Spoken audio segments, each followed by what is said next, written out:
Reporting live. All right, we're starting. Oh, we're live? Okay, we are back. Reporting live from the 774. Ooh, reporting live from the Wartown. Do you remember when they first? Do you remember when they first started area codes? I don't. I kind of just grew into an area code. Like when I was a kid, I was just like, I didn't know different states had like different area codes. So I was just, I don't know. So like originally it wasn't a thing, but I remember like when I was real young, you only had to dial 7 numbers. Oh, for real? So you didn't dial the 508. So like, I remember, I'm not gonna say my best friend's number at the time, but like you just dial that, and then one day out of nowhere they were like, "Yo, you need to like do area codes now." Yeah. But right around the time they did that was when like Ludacris dropped that song Area Codes. Okay. But he was kind of like calling back to like the fact that it was like a new thing. Yeah, you know what I mean? Yeah. Nah, it's crazy. I like, I don't know if it was part of the Matrix or something that I'm in, but I felt like I kind of just simultaneously just grew into an area code. Like one day I was just like, I went to, I think Sprint was my first cellular company, and they were just like, here's your number, 508. And I'm like, cool, everyone has a 508 number. And then I got a call from Boston. I was like, what, 617? I was like, what is this? I got confused as hell. But, I kind of just grew into it. I don't think I involved and realized that it was actually a thing happening. Yeah. I don't know, mad random. Yeah. But... Yeah, the more you know. Is Worcester still the 508 though? Yeah, Worcester still 508. Like no one's banging 774. So I work at a call center. So... The crazy thing is about working at a call center is that you know where you call, like 413 is like Springfield. Yeah. 617 is Boston. 508 for the most part is most of us. There's Is anyone banging like 978? There's a couple 978s out still there. There's a 781. It's like more towards like Lawrence area. There's a couple. Damn, you're nice with it. There's a 603. That's New Hampshire. I know that one. Yeah. Nah. Leave free or die, baby. What happens when you work at a call center for like 8 years of your life? You know, shout outs to my job. No names. We learned that from episode 1. Also, episode 1 is out. Hopefully you peeped it. Hopefully you liked it. And welcome back. Welcome back. All right. So, there was a couple, I know we talked about earlier this week about couple things we wanted to discuss. One thing that I wanted to a little bit talk about, just to get right into it, was some of the businesses that have closed in Worcester. For example, like, you know, we had AJ Wright. AJ Wright was huge. That was a big one. That was a big one. We had and not just stores, just overall like clubs. Like I know in the last podcast we were talking about some clubs. We had like Shaboom's closed. We had obviously AJ Wright. Circuit City was a national thing, but I remember Circuit City growing up. We talked about Kangaroo Crossing, but one of the biggest things that there's two big ones that I feel like we should talk about is the Midtown Mall. I don't know if you remember the Midtown Mall, and then the Greendale Mall, because those two were big on my end. Because I always lived near the Greendale area.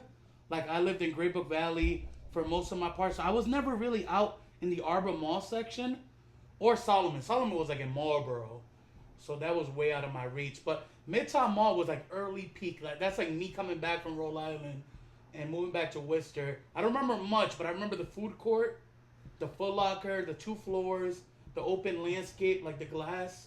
So the only reason I look this stupid right now is because I know exactly what you're talking about, and it's like right where the Mercantile used to be. Like you used to not be able to drive straight through that because that's where the mall was. Right. But I feel like the mall like had a name. It was like the Worcester, because the Midtown Mall is that. What is that? I think what is now, right? Well, the Midtown Mall is still there, like that little like small walkthrough or whatever. It might have been called. Let me see. It might have been called something. It was called like the Worcester. It wasn't the Gallery or the Galleria, but I know what you're talking about. I remember when that mall started like closing down though. Yeah, no, it was a fire sale. Yeah. They were like everything must go. But I wasn't already selling mannequins and shit. When I was like real young, I remember going to like the Easter Bunny there. I remember just like walking around shopping. They like the Commons. Yeah, Worcester Common Outlets. Worcester Common Outlets, yes. Oh. I think that's what it's called. Yeah, we're gonna roll with that. Correct us if we're wrong, but yeah, what are your thoughts on? What are your memories of the Midtown Mall? I know you remember it closing down, but did you ever shop there Was that ever a destination? So I shot there a little bit, but I was way too young. Like I did the Easter Bunny thing. I remember that one year. I feel like I did like Santa one year. I remember as far as stores go. I remember when I was real young. I think I got like this dope Nautica jacket from there because there used to be a Nautica in there, and it was like this like. It had like a yellow top with like a baby blue bottom, you know what I mean? Like a two-tone sort of thing. Like a patch color? Like kinda. So it was like the top of the sleeve was yellow, and then that went over the shoulders, and the bottom was blue. Oh, that's dope. And it had like the white piping and shit. Yeah, that's fire. That should probably worth some money right now. eBay, vintage clothing is back, so it's crazy. Yo, I got a size medium in kids. Nah, I remember, so like when I was growing up, I remember going to the Arbor Mall. I'm not gonna pretend like I don't remember going there, but I would get there obviously via like someone have to drive me there. I wasn't really big into like taking the buses. I would just, literally hang around like I said, Greenbrook Valley, that part of Worcester, and the Greendale Mall was just closer.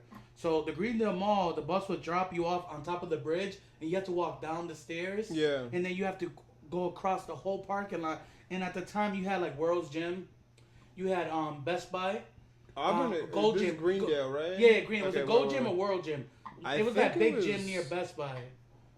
I think it was World Gym because I think the one on Millbrook Street or whatever that used to be Gold's Gym. Yep. And then they had the Best Buy, and I remember going as a kid to Best Buy. Like some days I would like skip school and we would go there, and they had like the little consoles where you play the demos. Yeah. And your neck would be like all looking up and stuff because they had like the remote, the way that the TVs were set up, and you only get like 2-minute quarters. In NBA 2K, NBA Live. So we would go there, but it was crazy because, like, if they saw kids there, it was weird. It was like a weird vibe. Like, if you went there as a kid, like, if you were young and wasn't with your parents, they kind of knew you were, like, skipping school. Yeah. So they would walk around like, hey, you guys all said, we're like, yeah, we're just, like, playing video games. They're like, I don't know if you should be here. So it was, like, kind of hot, whatever. So we used to leave, and then we would walk to, like, TJ Maxx. Then they had the Marshalls all the way down the Greendale. The Greendale Mall. I found a picture of me the other day. I was wearing a PCX jeans. Nah, it was a Harlem Globetrotter like navy blue velour suit that I got I think I got it from that Marshalls. Yeah. Marshalls. I was rocking that in a do rag. I was like, this is crazy. Like I do. What I like to do is a lot of my downtime is, as you know, I go to like Burlington, TJ Maxx, Marshalls. I grab like jerseys. I resell them on Marketplace or resell them, or I buy things just to like flip. Just a quick little hustle that I do on the side. And to me, out of all the Marshalls I've been to, that Marshalls at the Greendale Mall was so key. Like I was finding like Kevin Garnett Adidas. I was finding like Tracy McGrady shoes. Also AJ Wright. Like that Marshalls, like to me was it was really dope. You used to get a lot of good finds, a lot of Ralph Lauren, TJ Maxx, you'll find Ralph Lauren and so forth. But that's when I started getting into that wave because I remember I would go to Macy's and I would just window shop. Like they had Sean John at Macy's. They had Ralph Lauren, Lacoste, and it was like Rockaware, Echo, like all that, and it was just way expensive. And then as we started changing the culture in brands, you started seeing some of those brands end up like at the AJ Wrights. Remember, like I used to find like LRG. I used to find like Pepe jeans. Black Label was in for a while. I had like all the Black Label jackets. Like, but. Nah, Marshalls definitely had some dope shit. Yeah. I always liked, I don't know, I feel like I always like TJ Maxx a little bit more. Yeah. I don't know why. They have like a lot of the same stuff, but it feels like slightly more upscale. Yeah. It'll be like. Especially because they do like the little purple tags and stuff now. You know what I'm talking about? Yeah, so it would be like Macy's and then like TJ Maxx and then Marshall as far as quality goes. Yeah. You like I said this in the last podcast, like that black Ralph Lauren polo with the red horse, everyone and their mother had that one. Yeah, I remember that was like the go-to. I remember dudes used to buy that from TJ Maxx and then they would leave the original tag on. Flex like it was from Macy's. I was like, we all know that cost $29.99. Absolutely, but no one would tell me different. I would wear the shit out of that tag. AJ Wright was cool, and then the crazy thing is about Burlington is that people don't know that Burlington for the longest time would just sell coats. It was just coats. I remember back like when they used to sell suitcases, coats. And it would smell like an Avrax jacket. Once you walked in there, it would smell like burnt rubber. and the only sell was jackets and like coats, and then they transitioned to started selling like sell jerseys, some Nike. You can get like Nike Tech. I found like Nike Tech recently there. You can find like a lot of good stuff there now in Burlington, but old school Burlington was kind of like high class. So like I remember because my dad's into a lot of the like jackets and shit. Right. And he would go there for like leather jackets. He'd go there for like suede. Remember that suit? Yeah. I remember I did like a bullshit job where I had to rock suits. Yeah. And when I was like first out of college, fucking Burlington Goat Factory, they sell suits for like 60 bills. You get the top and the bottom. Yeah. Shits don't fit nobody. Like, you know what's crazy? I don't think I've ever owned a full suit. I think when I would get a suit, I would go to Mr. Tux in Worcester, like for prom and shit. But you would have to return it. And the thing was, those suits were not tailored. So you would get them like baggy as hell. You're like a 2003 NBA draft and shit. You out here looking like Carmelo Anthony, and you would just get them tailored either there, or it'll be cheaper to have like your grandparents or someone that knew how to like tailor suits and stuff. But I don't think I've ever owned like a full suit, which is crazy. I've owned a couple, but they were all just for like work. Like, wait, what were you working at that time? At that time, I was working knives and shit. I was working in Connecticut, son, like that. Yeah, like solar panels and shit. I was doing like windows, like window siding and roofing. So I just like pull up to a neighborhood and be like, "Hey, I noticed a lot of the houses down here kind of look the same." Right. I remember I tried. I can't do sales, man. I tried to do one sales job, and it was the nice one, and they got me. I'm not gonna lie, they got me because they were like, "Hey, we're gonna start you off at like $20 an hour," and this is like when $20 an hour was like, but the thing that gets you is it's like per commission. There was a lot of regulation that they didn't tell you, so you do the 4-hour training where the guy's like cutting everything with the knife. He's like, "Look, I can cut steel with this." Nah. And you're like, "These knives are legit. I want to get a knife of these." And then they like the seminar or the training will be over, and they're like, "You have to sell X amount of units per month in order to get paid." I'm like, "Yeah, I'm not doing this. Going door to door is crazy." Well, I remember I did that interview. I was either 18 or 19, and their whole thing is that they like advertise $20 an hour. Yeah. And at the time, like the average person who was like 17 was maybe making like $9. Yeah, bro, so that's I'm a like, big jump. and my thing is, I'm like, well, I got a high school diploma now. I make $19 an hour. Yeah. Then you and pull it up. was sales. Like sales look crazy on your resume. If you put that you work in sales, that was like the corporate world, you know. I wasn't even thinking about that. Yeah, I was thinking about I the just, money. I You just just showed gotta up. get to I the just money. showed up to the thing, and the dude, he does the whole thing. He pulls out the rope. He shows. you cut it like he shows butter. you the serrated knife. He's Yeah. like, oh, and then he does the whole thing. He's like, ah. It was like a real life. He's already doing tricks like this and shit. Like I'm like. It was like a real life Billy Mays. He was like, bah! But like, wait, there's more. Just showing off, and I remember just leaving. I was like, "Yo, I'm about to be papered up." And they tell you about like all the best stories. Like I remember he said, this one girl, she just started working, and She drives a Corvette. She got all of her that friends. red Corvette outside is hers. She's the CEO of the company. He's like, he got all of her friends. She got all of her family. She signed up a wedding. She was like. She made $1,200 in her first week, and I was like, "Woo!" I'm like, yeah, I'm gonna buy a house by Quisigaman Lake. At this point, my mind was already. Oh, I wasn't even thinking about houses at this point. Like I had no bills, so like all of my expenses were based off of like sneakers that I wanted. Yeah. So I'd be on like pick You your. getting the Marty McFlys? I'd be on pick your shoes. I'd be like, all right, word. So the Carmine 6s, those are about $175. One pair to rock, I'm one getting pair to those stock. with the first paycheck. Okay, I was doing all the math. Then I came home and I was like, yo, mom, I'm doing this. I was like, I'd love to do a I presentation. was willing to drop out of school. I thought that was my career choice. He had me when he cut the rope. I was like, bro, I've seen these knives. Like the knives I have at home, they're barely cutting boneless ribs. I was like, yo, this guy's cutting. Like you don't understand the magnitude of this. Like I was willing to like drop out of school. I was like, mom, like I'm good. I found my career choice. I remember coming home and I was like, Mom, I'm going to show you these knives. And she was like, I ain't buying shit. And I was like... And Mom, you could get them for a cheap price of $99. Then I was going through the list of like the Rolodex. I was like, I need to start looking for fucking jobs. Yeah. That's when reality hit. And I was like, I need to get a job. And I ended up I think at the time I was doing security, and I ended up at the security job. Cause I think that at the time I was still at Stop and Shop, but I'm like, I was so ambitious when I was younger. I was like, yo, I want that corporate lifestyle. I'm tired of wearing these fucking aprons. Yeah, no, it went to that point where, like I said, I did the seminar, everything, and it was a rude awakening. Yeah, I mean, there's people out there who do it. Yeah, shout outs to them. Shout outs if you do sales and you want to send us stuff. We'll take anything at this point.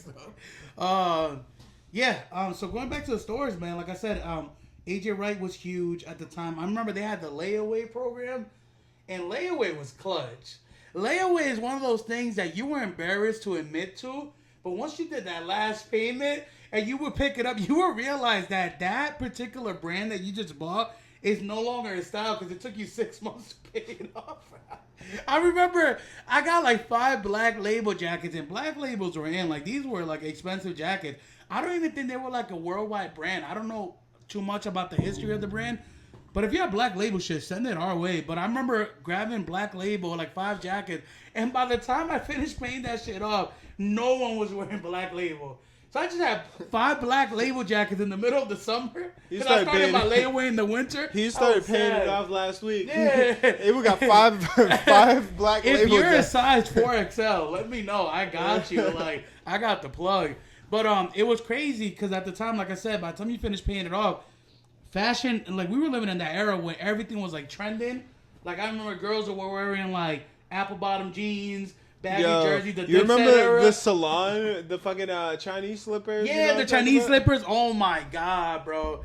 It was crazy, man. Like, we've come a long way from like the white Chinese tee. slippers with the white socks was crazy work. Crazy work. They used to wear those in the winter. Yeah. I saw a couple. I saw a couple that were, you know, throws on during the winter. Some girls had every color. I was like, this is not it. And it was crazy because, like, at the time, Russell Simmons had the Fat Farms. I just want to say the Fat Farms story real quick. So Russell Simmons had the Fat Farms out, and I'm not gonna be ashamed of this because a lot of my stories are gonna be like me just got played. And I remember there used to be a flea market right on Kelly Square. If you're from the Worcester area, you remember this big flea market. I remember that shit. It's where the parking lot is. Yeah, and the guy would sell like pets that would die like in a couple of days. Like, if you bought a fish there, your fish was high-key gonna die within a week. All these pets were like on hospice and shit. And I remember getting like these Fat Farm shoes, and that's when I started getting into like the sneaker culture. I knew they were popular. Everyone had them. They looked like Adidas shell toes, but they were just Fat Farms with the P. Yeah. So I remember I got a pair, and I'm super excited. And I'm not even looking at the P, the position of the P. I'm not looking at the lace. I'm not looking at anything. I'm like, I finally got a pair of Fat Farm. So I go to school one day. We're in homeroom, and I walk in, and my boy Lewis, he looks at the shoes, and he's like, "Yo, what are those?" I'm like, "Oh, these are Fat Farms." Or like, everyone got these. What do you mean? Like, you know what these are? Yo, you know what it is, bro. My laces were glow-in-the-dark laces, which is crazy. Those never came out. So my boy Lewis ended up shutting out the lights from the homeroom class, and all you see is my laces glowing in the dark. And then he turns on the light, and he points at my pee, and he's like, "Bro, your pee's going backwards?" Bro, I was so fucking sad because I got them shits for like $20, but that was like $20. You know what I mean? Like, yo, shout out to Lewis for pointing me in the right direction. And that was a big transitional moment in my sneaker game because after that, I was like, I'm sick and tired of getting got, bro. Like, first the shell toes with the socks, with the slip-ons, and now the Fat Farms. Those back-to-back weeks were tough for me, bro. Like, I had one pair of Fat Farms. I had the ones with the baby blue peas. Oh yeah, the white baby blues, right? Yeah, those were clean. Yeah. I would never wear those now. It's crazy. I don't think anyone would. I think I got pressured to wear those.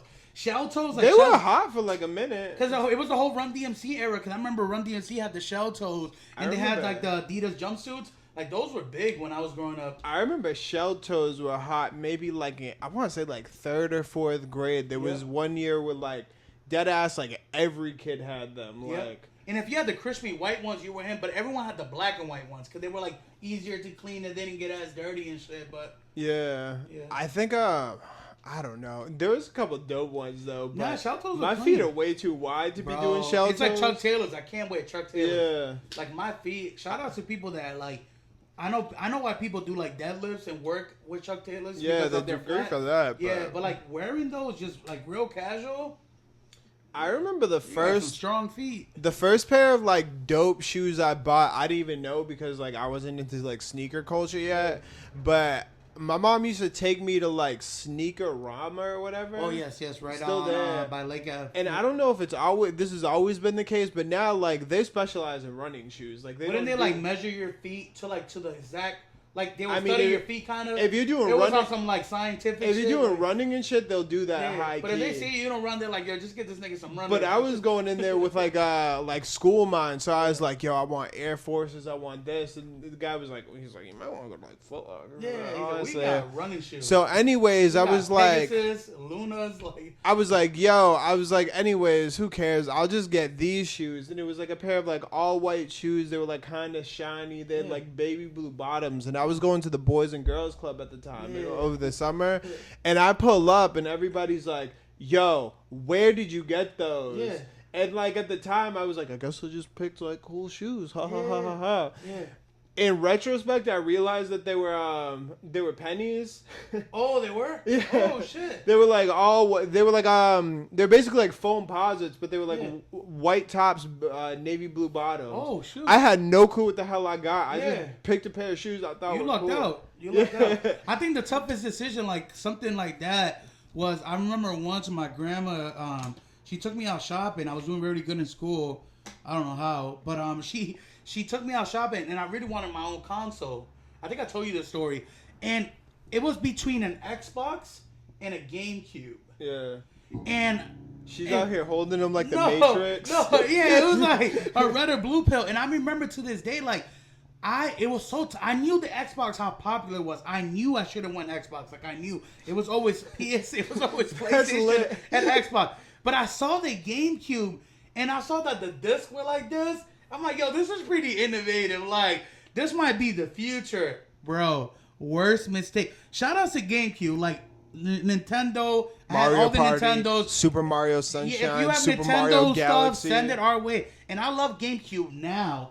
But at the time being, none of my friends Streets had GameCube. Volume 2 with limited Super Mario characters in it. No one had GameCube at the time, so at the time I was playing like Zelda, and I mean Zelda was popular. Some of these games were popular, but everyone was playing like at the time they were playing like Call of Duty. They were playing all this stuff. Well, that's the thing. And GameCube did not have any of those. It was more of a kid targeted, like retro, like Super Mario stuff. They did not have Call of Duty and Grand Theft Auto and all this other stuff. So like I missed that whole wave. And I think that's why I suck now in Call of Duty. I'm just picturing picturing like Morpheus holding out like a green and a purple pill. It was and he's crazy. like, if you pick this one, you get to do all of the cool shit. And the crazy be thing is that the relevant. Xbox costs way more, and she was willing to pay either or, and I just didn't know. Like I was put under pressure. I was like, GameCube, and I remember going home and setting up, and I had like my friends come over, and they're like, bro, what's this? I'm like, you guys ain't trying to play Crash Bandicoot? Like, it was crazy.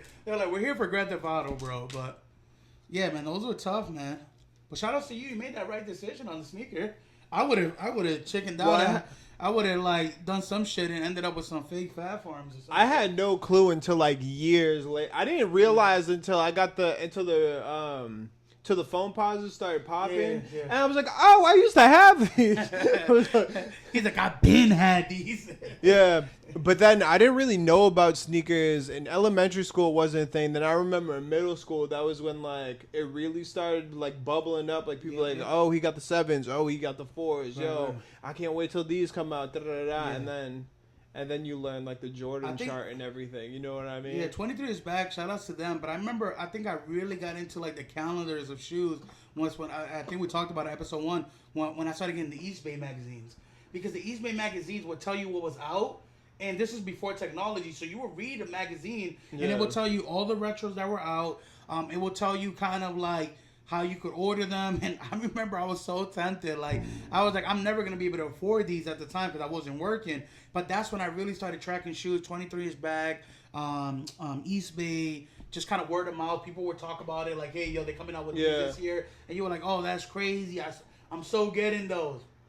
Well, I remember my favorite thing was how much people would cap. Yeah. Because, like, I remember for me, my grail shoe at one point was like the Bugs Bunnies. Oh, the 8s? Yeah. Those are crazy. And I remember like a few people that didn't even like wear Jordans in school. They'd be like, "Yeah, I got a pair of Bugs Bunnies at home," and I was like, "No, you don't." Yeah, and then they'll be like, I don't want to dirty them. Like, that was crazy. But I remember too, people were transitioning from kid sizes to men's sizes. So my feet was just growing like a motherfucker, like at a young age. So motherfuckers would have kid sizes, so they were getting like the $50 differential.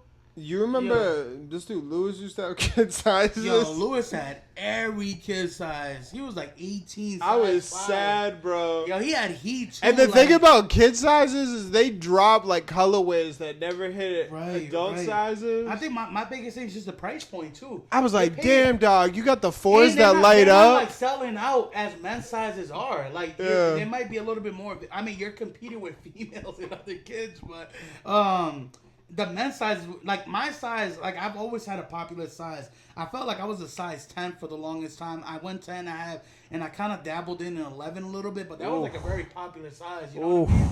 Hey, I got big feet. I dabbled in those sizes, but for the longest time, those are the sizes that I remember. Those sizes would sell out all the time. I remember going to Expression, like we were camp or whatever, and I'm like, yo, you guys got a size 10? They're like, no, we got a 7.5 though. I'm like, yeah, let me just grab this, try to resell this shit, whatever it was. But yeah, man, the kid sizes, shout out to them because they were definitely getting all the pairs before the men's sizes and shit. But I remember every once in a while they drop a pair of Jordans in the female sizes that were super dope. Yeah. You know what I mean? I again like pink like 11s and shit. Like yo, like, these are one-on-ones. I remember there was one pair of 8s that like a lot of dudes had. They were like white tops with like baby blue and yellow bottoms. You remember? Oh yes. I know. They're like aquas, like aqua 8s. It was a turquoise blue. Yeah, I know what you're talking about. They're like mad similar. They're like reverse aquas. Like reverse, I know with like the white tops and shit. A lot few of men people had those. Yeah. There was a pair of 5s I almost copped. They were white tops with like they had the red bottom with like an orange flame. You know what I'm talking about? I know what you're talking about. Yes, they started coming out a lot of with like unisex colors. Yeah. Or it wasn't even unisex color. But they only drop them in like women's. You know what I mean? Yeah, women's sizes. So we were pushing because,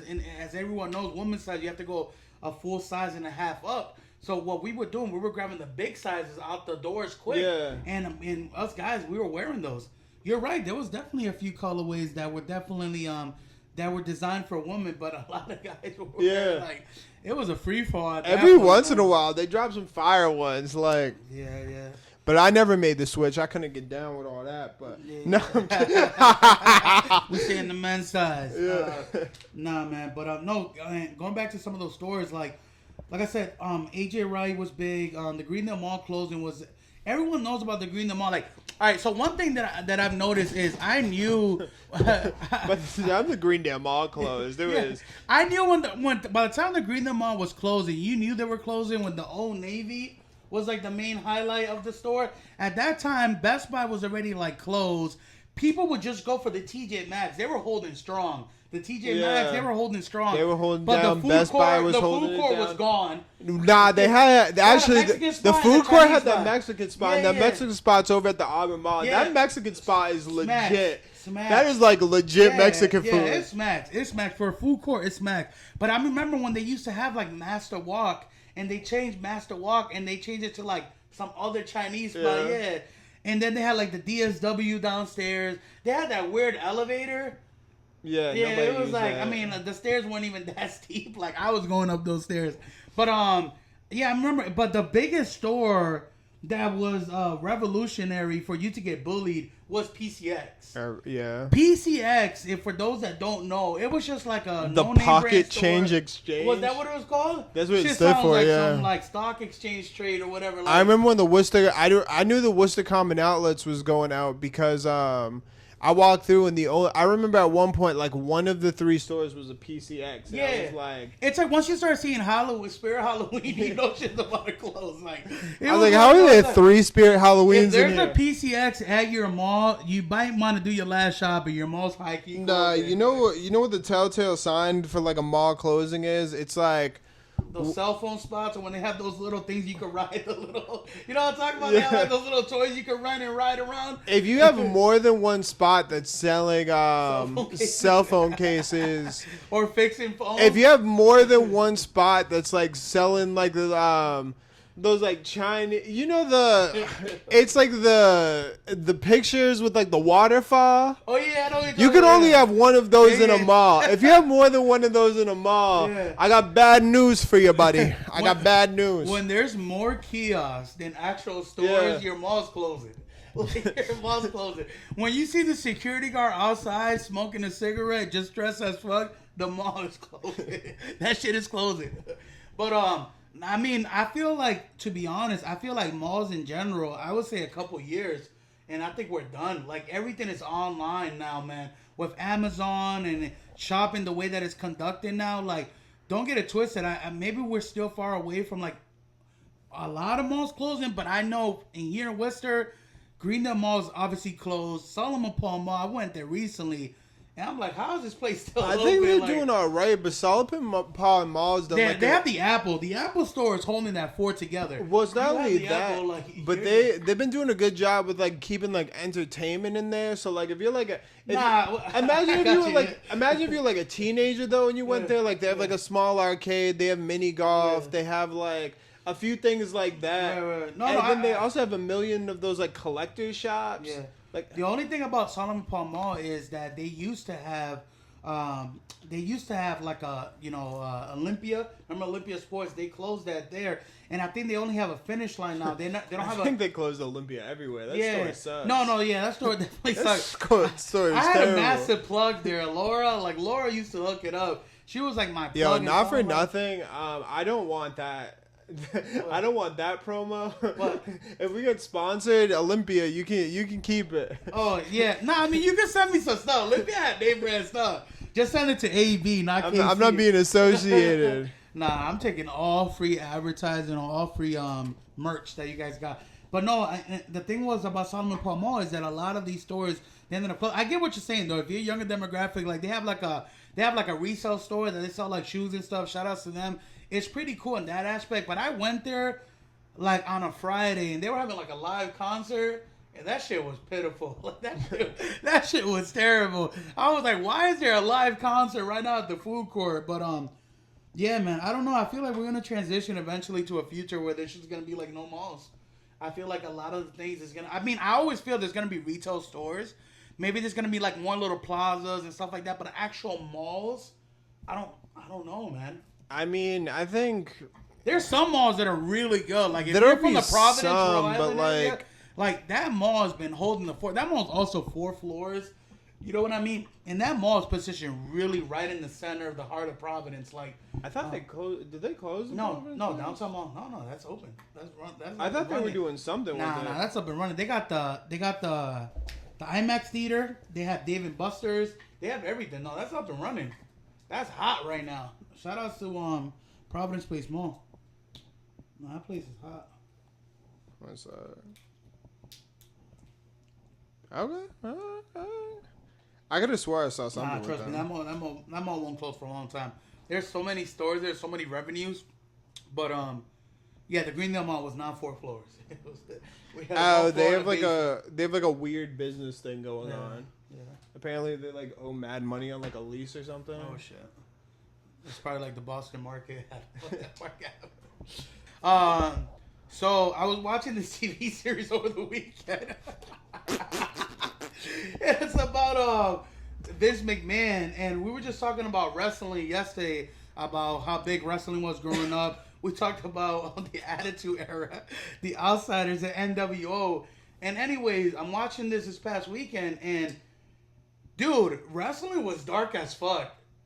Like, I knew it was dark. Like, I've heard about the stories about, like, the Chris Benoit and shit that happened with him. And obviously the Owen Hart incident. And, you know, like, there was a mystery behind that. Like, the harness, like, they sued the manufacturing company. Everything else that happened with that. But, like, some of these allegations are pretty wild. Like, these allegations made Bill Cosby look like a saint, bro.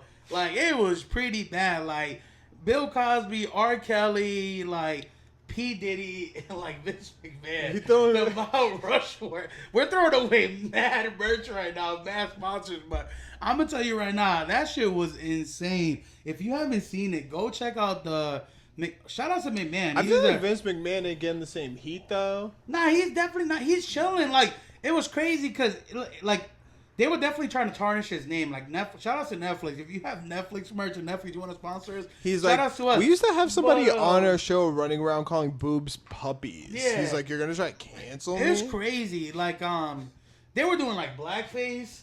Yo, it's crazy. Yeah. Like this shit was. I mean, we were also in a different era. Like we always joke around about like Robert Downey Jr. doing blackface in Tropic Thunder. Like, what is your favorite scene from that? Where he goes, It's the Kamala Harris beat where he's like, I was associated back in San Antonio.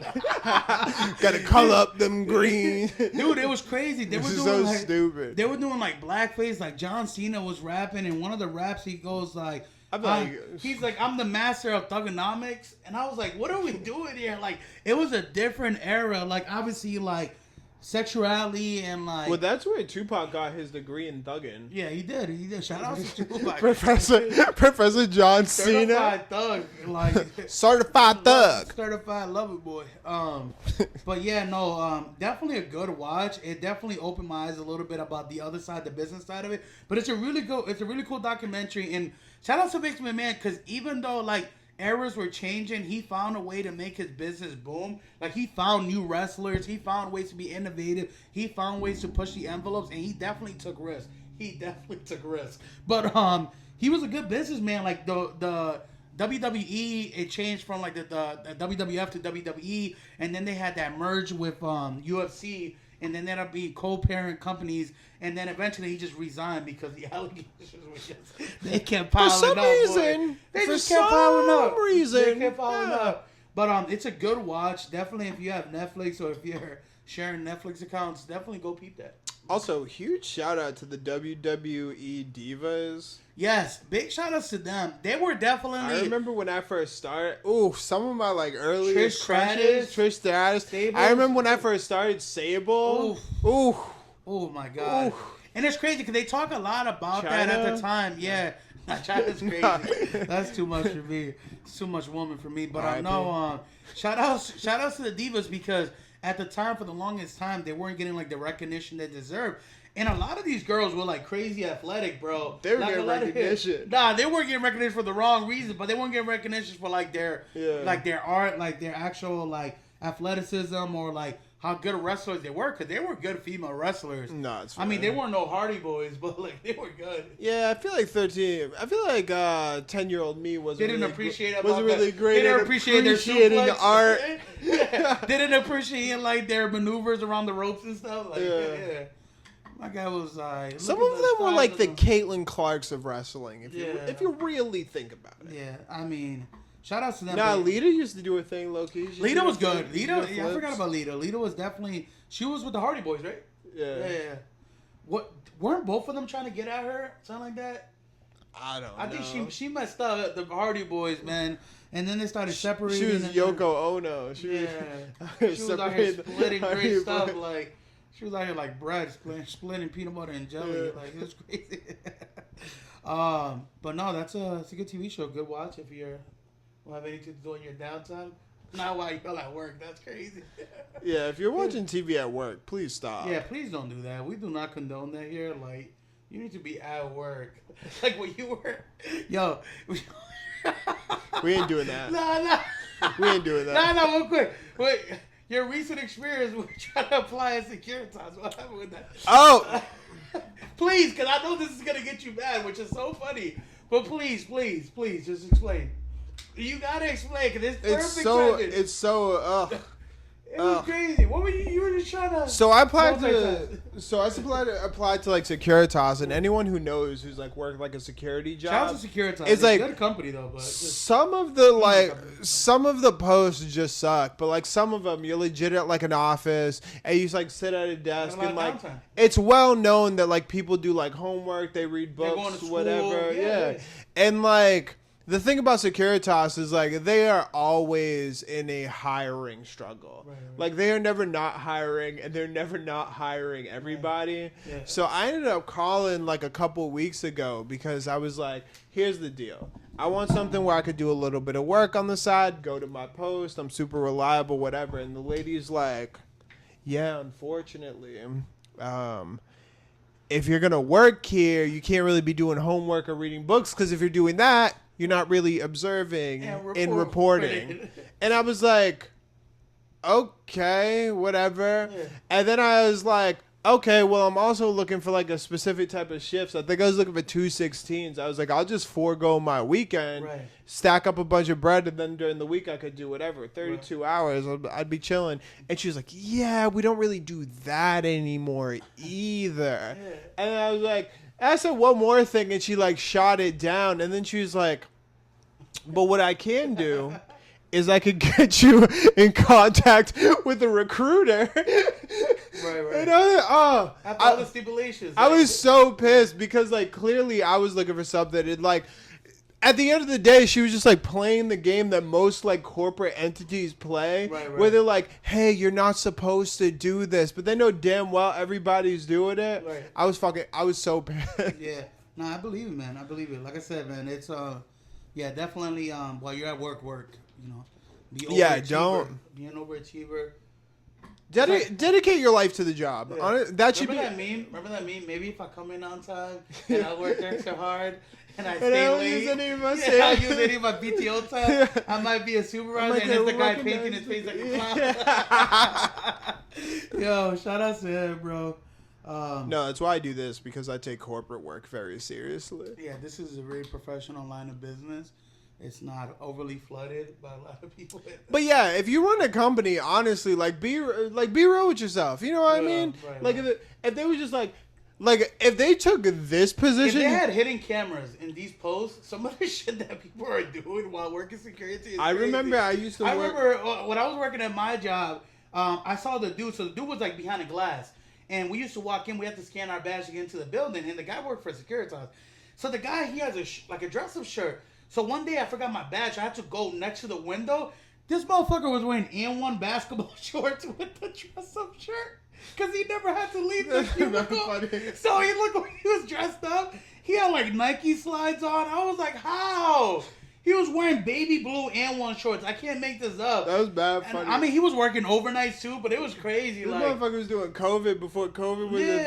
yeah. Like doing those like Zoom videos and Yeah, shit. you ever see the one where the dude gets up because his kid's at the door, and then he Yeah. walks away, he has the shorts on with like the suit top, and then the guy, he's like, yo, I'm so sorry, man, da-da-da, and he's like, the other dude on the other side's like, I gotta show you something. A lot of those videos went viral. There was one guy that would, he was a cat filter and he couldn't change it. And he was like pissed off because he was like teaching a class and everyone was like laughing. They were like, please remove the cat filter. He's like, I'm fucking trying. I can't do it. Like, You ever see the court ones where the dude's name's like Sloppy Blowjob 69 or Nah, something? that's But crazy. he's in court, and you know how like when you sign in on Zoom, Yeah. sometimes like your username just comes Yeah. in. So the dude's out here trying to do his thing. He's like, "There's no way I'm talking to fucking Sloppy Blowjob 5000 or yeah." Nah, I saw one recently. You probably seen this video of the dude that he got he's going to court because he has a suspended license. Yeah, you sent me that He's one. driving.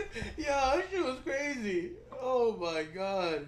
I wish I had it in me, honestly. Like, I'm down to like break the rules, but like, I'm happy my job don't do Zoom videos. We don't have to do those because I'd be bugging. I work from home, man. I'd be in my boxes and shit. Like, I remember we started doing Zoom, and my boss made this whole big thing where he was like, I don't work here anymore. you want to get that on record? But anyways, I remember he made this big thing. He was like, hey, we need to be showing ourselves on Zoom. It's professional. We need to set the example. And no lie, 3 weeks later, we're doing like a regional meeting. This motherfucker's camera's on. Yeah. I was like, what are you talking about? Right. Nah, COVID definitely changed a lot of shit, man. Like, I don't know if you remember trying to go to the gym during COVID. Dog, I remember. I felt like I was getting waterboarded. Like, my mask would get so fucking soaked with sweat. I was drowning in my sweat. It sounds disgusting, but it was Nah, so I true. did this. I remember the first time I went back to the gym, I was hitting like the bag or whatever. Yeah. And like with like legit. I remember like I learned how to breathe with a mask on because I just be like. It's sounded like Tommy Pickles' grandpa when he fell asleep and shit. Yeah, it was crazy. I remember I copped this one mask. It's supposed to be one of those like altitude masks, but at high T doesn't work. They started forcing it. Like you had to have like the N95 mask. Like, if you had the N95 mask, you had like the Rolls Royce out of mask. I never had an N95 mask. Like they had like different categories, and then people started wearing those what's those big ones that go around your neck? They call it like fish or something. A face apron? No. There's a name for them, but it's like a mask that it covers from here and down, and it goes down to your neck. And a lot of people were wearing those, but then I remember they were pushing COVID so hard. And then I saw like a nurse with a Hello Kitty one. I was like, yo, who are you protecting with those? Like, that is not like medically certified, because then people started like dabbling into like. Well, I remember like I had like a couple nurse friends during COVID, and they cared the least, right, which is crazy, which is super irresponsible. Yeah, that's like, not cool. Don't spread. Don't condone. If you have to wear a mask, please wear a mask. But, I remember I had this one mask. It was like a shell, so like it was almost like the EQTs. Yeah. But it was like a shell, and then it had like these inserts for the inside, so it was like this little like paper thing. Is that the one with the replaceable filters? Yeah. Oh, those were nice. Well, I got that for the gym, but the only reason I got it was because I hear something like Bane. I was born for the game. You were simply molded by it. No, the only reason I got it was because the inside was solid, so you got like a little bit of face room. Yeah. But the problem is I never bought replacement filters, so after the fourth week of sweating in them, it was just sounded like a 1989. It was legit like I was working out in someone's armpit. It was fucking disgusting. I sounded like Darth Vader. Yeah, that's crazy. Now I remember once I was at a gym and I went to like take like a quick breath because I was like drowning, and I put it down. See the gym until you were a man. And all I heard was, "You need to leave." It was like the lady. She was like, "You need to put your mask on," and I'm like, I'm just catching like a deep breath, and she was like, "No, you have to wear it at all times." Then it transitioned to if you were in a station, you get to put the mask down, but when you got up to go to another station, you had to wear it. Yeah. Yo, it started getting real crazy. Like, I remember going to like a restaurant, and you had to wear your mask walking to your table. But once you got to your table, you could take it out. Do you remember I was going to the strip club during COVID? Yes. The plexiglass. The hot dogs? Bro. The hot dogs? Bro, they had a fucking plexiglass at the strip club. More importantly, you had to throw the money over the plexiglass. You were like, Kobe. They had hot dogs. They had hot dogs. Yeah. They had hot dogs. So, because in order for you to like operate like any sort of like restaurant or anything at the time, you had to sell food. This place I know. I'm a regular here. This place never, ever, ever sold food. We walked in there. These motherfuckers had no condiments. It was just bread and hot dog. They had like a little packet of money. They had a package? A little packet of They might have sold out by the time I got there. They had the school lunch like packet of. Shout out to our friend. She ate all the glizzies. No diddy. She was the glizzy queen. Gobbling up. She was like the green goblin. But legit, like nobody was eating the hot dogs, so like every flat surface in the strip club was just covered in hot dogs. It was mad. I went to the bathroom. I went to go wipe. There was a hot dog there. It was like I think you should leave sketch. Yeah. Nah. COVID was crazy, man. I remember transitioning. I was like, I was doing so well. I had dropped 180 pounds in 240 days. Everyone that followed me at the time, like, yo, you're crushing it at the gym. I was like, finally, I'm going to reach my goal weight. I'm going to keep it off. Everything's cool. They shut down the gyms, and I try to work out from home. Bro, working out from home, the thing that people don't understand is you getting up and going to the gym is part of the process. Like, shout out to people that could work out from home, and I know a lot of people that could. You're the true warriors. Personally, I cannot work out from home. I did it consistently for like 10 days. I had a few dumbbells, and the thing was that dumbbells were crazy expensive. Remember, people were selling them by the pound. It was like buying like boar's head meat. Like I was like, why is this 25-pound dumbbell $100? Like it was crazy. I remember And, Peloton, their stock like Yeah. fucking shot up. dude, 'cause I everyone remember and their mountain mother bikes was were buying sold them. out. Yeah. You couldn't even get bikes because everyone was just like doing outdoors things. Oh, anyway, it was crazy. And I had like an old rusted weights, and I had some like Ooh. medicine dumbbells that were inherited through the house that we were living. Yeah, They were the in ones with basement. sand in them and shit. No, them shits were rusted as hell in the metal and shit. And I remember working out for like 10 days straight. And then I was Motherfucker like, got lockjaw. yeah, I was like, my fridge is right here. Like, this is not happening. And I couldn't do it. And, yeah, man. Motherfucker was curling sandwiches. He was like, Yeah, "Arf." I'm like, yeah, man. I felt like SpongeBob in that episode. We had like the inflatable arms. Yeah. It was all fake. It was all for social media at that point. Nah, man, COVID was crazy, man. Nah, the only thing that saved me was I got into running, but Yeah. Nah, man, COVID, you couldn't do anything, man. I remember. I was in peak physical condition going into COVID. I I was remember going pissed. to Imperial Buffet, and these guys had a guy that would serve you. So he was standing near the buffet, like you would go with your plate, but he would be the only one that could serve you. Yeah. It was crazy. Like I'm like, bro, the whole part of the buffet is you double up on the shit that you want. You don't have to wait. If I want that motherfucker to serve me, I'll just go to like the local Chinese spot. Motherfuckers out here acting like he work at Chipotle with Yeah, he those was small being ass stingy. scoops. He was being stingy with the General Chow chicken and shit. I'm like, bro, let me get a couple more in there. And yeah, it was crazy, bro. COVID was. I'm so happy. COVID's over? No, COVID's never over. But yeah, no, I'm so happy that it's COVID's worse than ever. Stay inside your house. Stock up on toilet paper.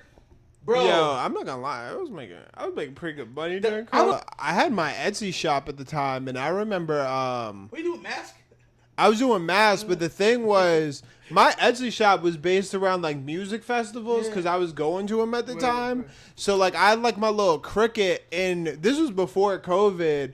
I was like, yo, I always see people wearing like the face masks. I was like, I could just like order a bunch of those, do that.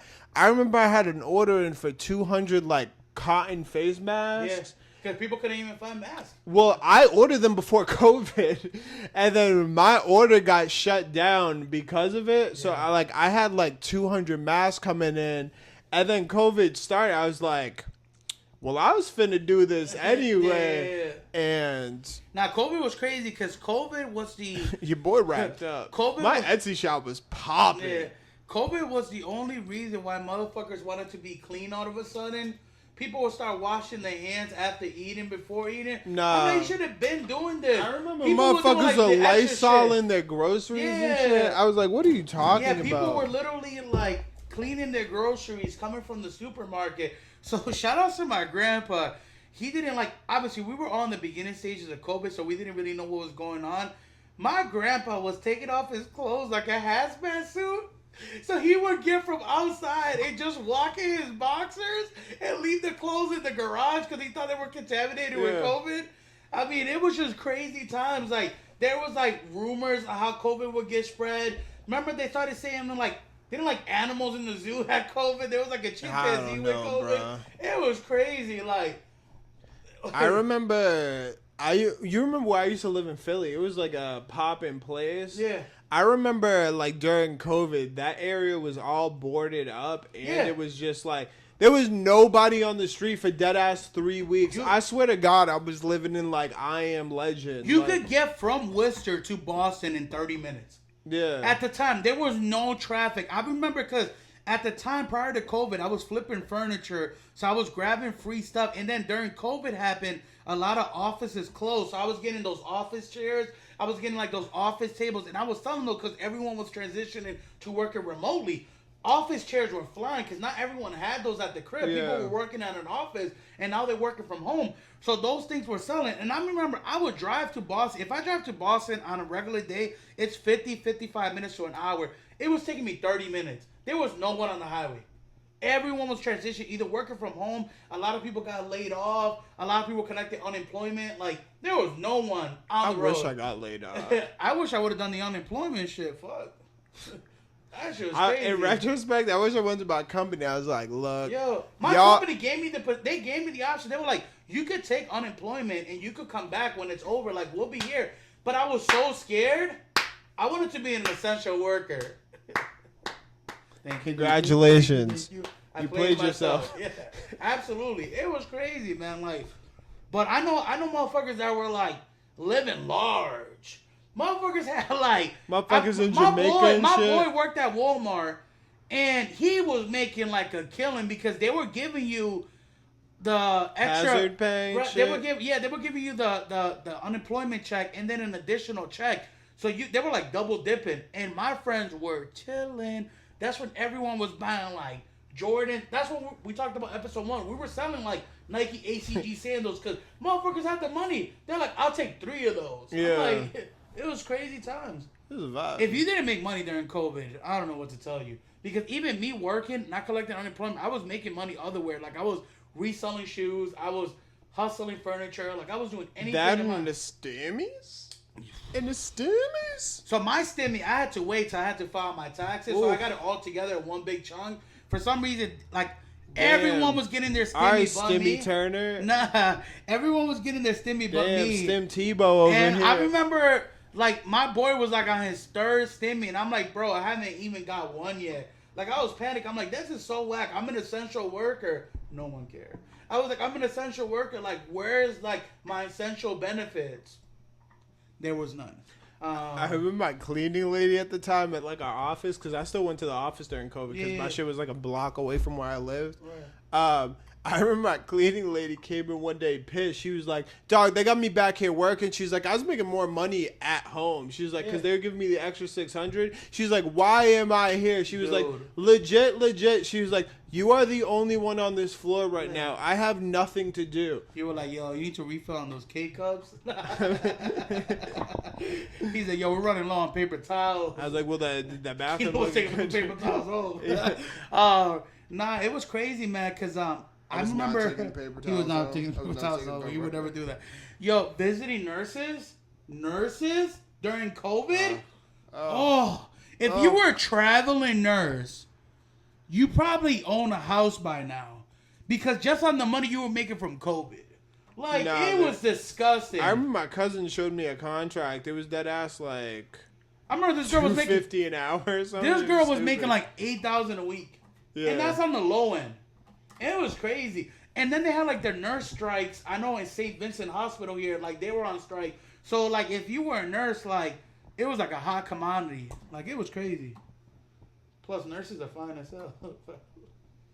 Yeah, they're pretty cute. Yeah, they're okay. Yeah, I like nurses, yeah, they have a good reputation. Yeah, nurses. I they like have a nurses. good reputation. Yep. I like the registered ones. Oh man, crazy times. COVID was. I remember they allowed you to take alcohol to go during COVID. You could order alcohol on DoorDash from like the Punt 99, which was crazy because if you order margaritas from the Punt 99, they're really good, but like you should not be ordering alcohol. Like you should be buying the cocktails yourself, making it at home. Like that's crazy. It was a vibe though, especially like people were making money. Instacart. People would just go to the city and shit. Yeah. Everybody was making money. Everyone was making money. I felt like Oprah Winfrey's like, you get money, you get money, you get money, you get money. It was crazy. Except for the restaurants. Yeah, the restaurants were not making money. The waitresses, the waiters, they were. Well, the funny thing about COVID is that everybody got their money and they're like, I'm not working at a fucking restaurant. You know what's fucking real crazy? Like, let's talk about it. Yo, shout out to Walmart, but I remember they were like, only in Massachusetts, they were like only essential stores had to remain open. Like if you sell like medical supplies, food, and things of that nature. So I remember Walmart was trying to be slick. They had caution tape around the clothes so you couldn't shop in that part of the store. So motherfuckers were going underneath the caution tape and grabbing underwear to buy because it was just your daily essentials. But you only could buy like food and like medical supplies at the store. So they were closed out like the electronic part because it wasn't an essential thing that you needed. But people were still buying it, like a caution tape. Like, it was crazy. And then, like, a lot of stores that sold those similar things that were non-essential, they got fucked during COVID. Like, I remember when I was able to get my first like 6-pack of like toilet paper after the drought. Yo. There's like a picture of me. I saw people arguing. There's bro. a picture of me somewhere holding a piece of toilet paper to my ear like it's money. I had a video that I posted on my Snapchat, and it's me holding 2 Lysol bottles, which are very rare, and I'm listening to "We Fly, No Lie," you know. I was like balling. It was crazy, man. Now, if you had... We make it a They had different types of hand sanitizer. I remember we were so desperate for hand sanitizer. We placed an order online at Walmart. And if you know about Walmart, they have like different manufacturers. Like they let vendors sell there, but it's not like protected by Walmart's like, you buy it at your own cautious. Like, if you get screwed, that's on you. That's nothing to do with us. We'll give them the platform, but we have nothing to do with the money back. So I remember we ordered some hand sanitizer, and it was from like a Chinese company. Bro, that hand sanitizer took 2 months to arrive. And by the time they arrived, COVID was like almost on the over. Yeah. And we ordered like the big boy, like the big hand sanitizer.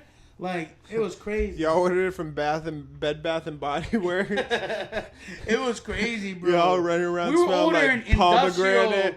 You know, like, there was a company where you could buy industrial sizes. It's like for like factories and stuff. We were trying to order those. That's how crazy we thought it was gonna get that. But you couldn't find toilet paper. Like, people were literally arguing. It was like the Turbo Man reference you made to like episode 1. Like, people were literally like looking for that Turbo Man. Like, they were looking for that, you know, Scott's towels or Scott paper toilet. Like, it was crazy, man. Like, yeah. Wild times, man. Good times. I feel like we'll say COVID stories like 10 years from now. People would think we're crazy. Well, the crazy thing is like, I don't think people realize. You don't realize when you're like living through history how crazy it is. Like, it also gave me an idea that I do not trust humanity in a time of like need. Like you know, sometimes you see a movie like we all gonna come together as one. It was a free for all. Well, the thing is, like, everything's just designed. Everything is put into place to handle normal conditions. Right. And the second conditions become non-normal, then everything starts to fall apart. Right. It was crazy, man. It was a crazy time. But shout outs to COVID, man. Shout outs to those that made it through that pandemic. It was crazy times, man. But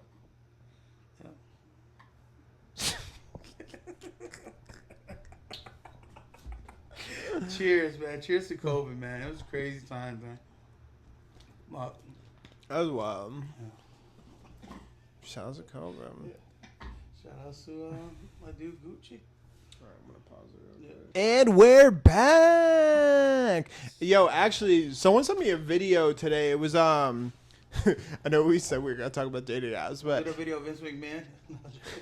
It was a text message. Have you read the text messages? It's crazy. They're wild. Like, it's some weird fetish shit going on in the... He a fan. He a fan. He a fan. He a fan. He a fan. He a fan. Yeah, 69 God. Nah, but someone sent me a video today, and it was someone doing interviews at run clubs. So apparently, like, run clubs are like the new places people go if they're trying to get some. Oh, for real? Yeah, because like a lot of people are like sick of doing dating apps. So like the run club is like it's like a hobby where like guys and girls go, and there's like plenty of people who go to like just run. Yeah. But there's definitely like motherfuckers out there creeping.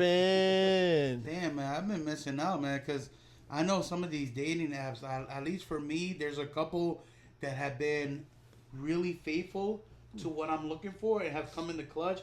And there's a couple that I really don't know why I still have those, honestly.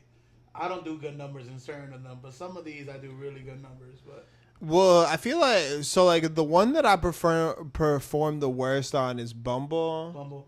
I tried Bumble. Didn't work for me. Deleted it. But I think Bumble is the app for somebody who like traditionally has their life together. Okay. You know what I mean? Like, so that's why it didn't work for me. Well, it's like for like white picket fencers and stuff. Like, I feel like the girls on there are like a little bit more like cleaned up. Like, I feel like if you're like a finance dude, if you're like an engineering or something, like Bumble is like where it's at. Yeah. Or if you're like a tradition. City girls. Yeah. Or if you're just like a tradition. I feel like Bumble's high key for just like cleaned up white dudes. Yeah. But like, But I feel like it's also like, I feel like the problem with the Bumble algorithm is girls have to message first a lot of times. Oof. And girls do not like Messenger first. It's that, and like you give them the power and they're just Right. like, hi. And I'm like, cool. So I'm just like messaging first, but I had to Right. wait for this. Right. But then the other problem is if you match, you only have 24 hours. Ooh. So if If they I, don't check their phone or they don't check the app, then that match goes away, right? so the thing is, if I swipe you, then you swipe me. Right. You have 24 hours, but you just saw that we matched. So therefore, like you can just message right then. Right. The problem is that if you swipe me, then I swipe you. You can only see it for 24 hours. So if you're not on the app, like... Right, that's what I'm saying. Yeah. It goes nowhere. Right. I feel like there's a lot of dead ends with a lot of dating apps from personal experience. There's a lot of times that, you know, you go through the talking stage and the first icebreakers are always different. You know, you read their bio, you kind of study like some of their photos. In the sense, you open up with something like I had a girl today. Like you say something nice, like, damn girl, you thicker than this nigga. That's also it. But I remember in my bio, you know, I have like my current weight loss journey and some of my weight loss program. And some girl came up to me. He got We the matched. podcast in the bio. I do got Chill. the podcast. Chill. I had to update that real quick. I haven't even got it in my LinkedIn. And I remember this girl was like, hey, I'm super proud of you. Keep going. You're doing very well with your weight loss.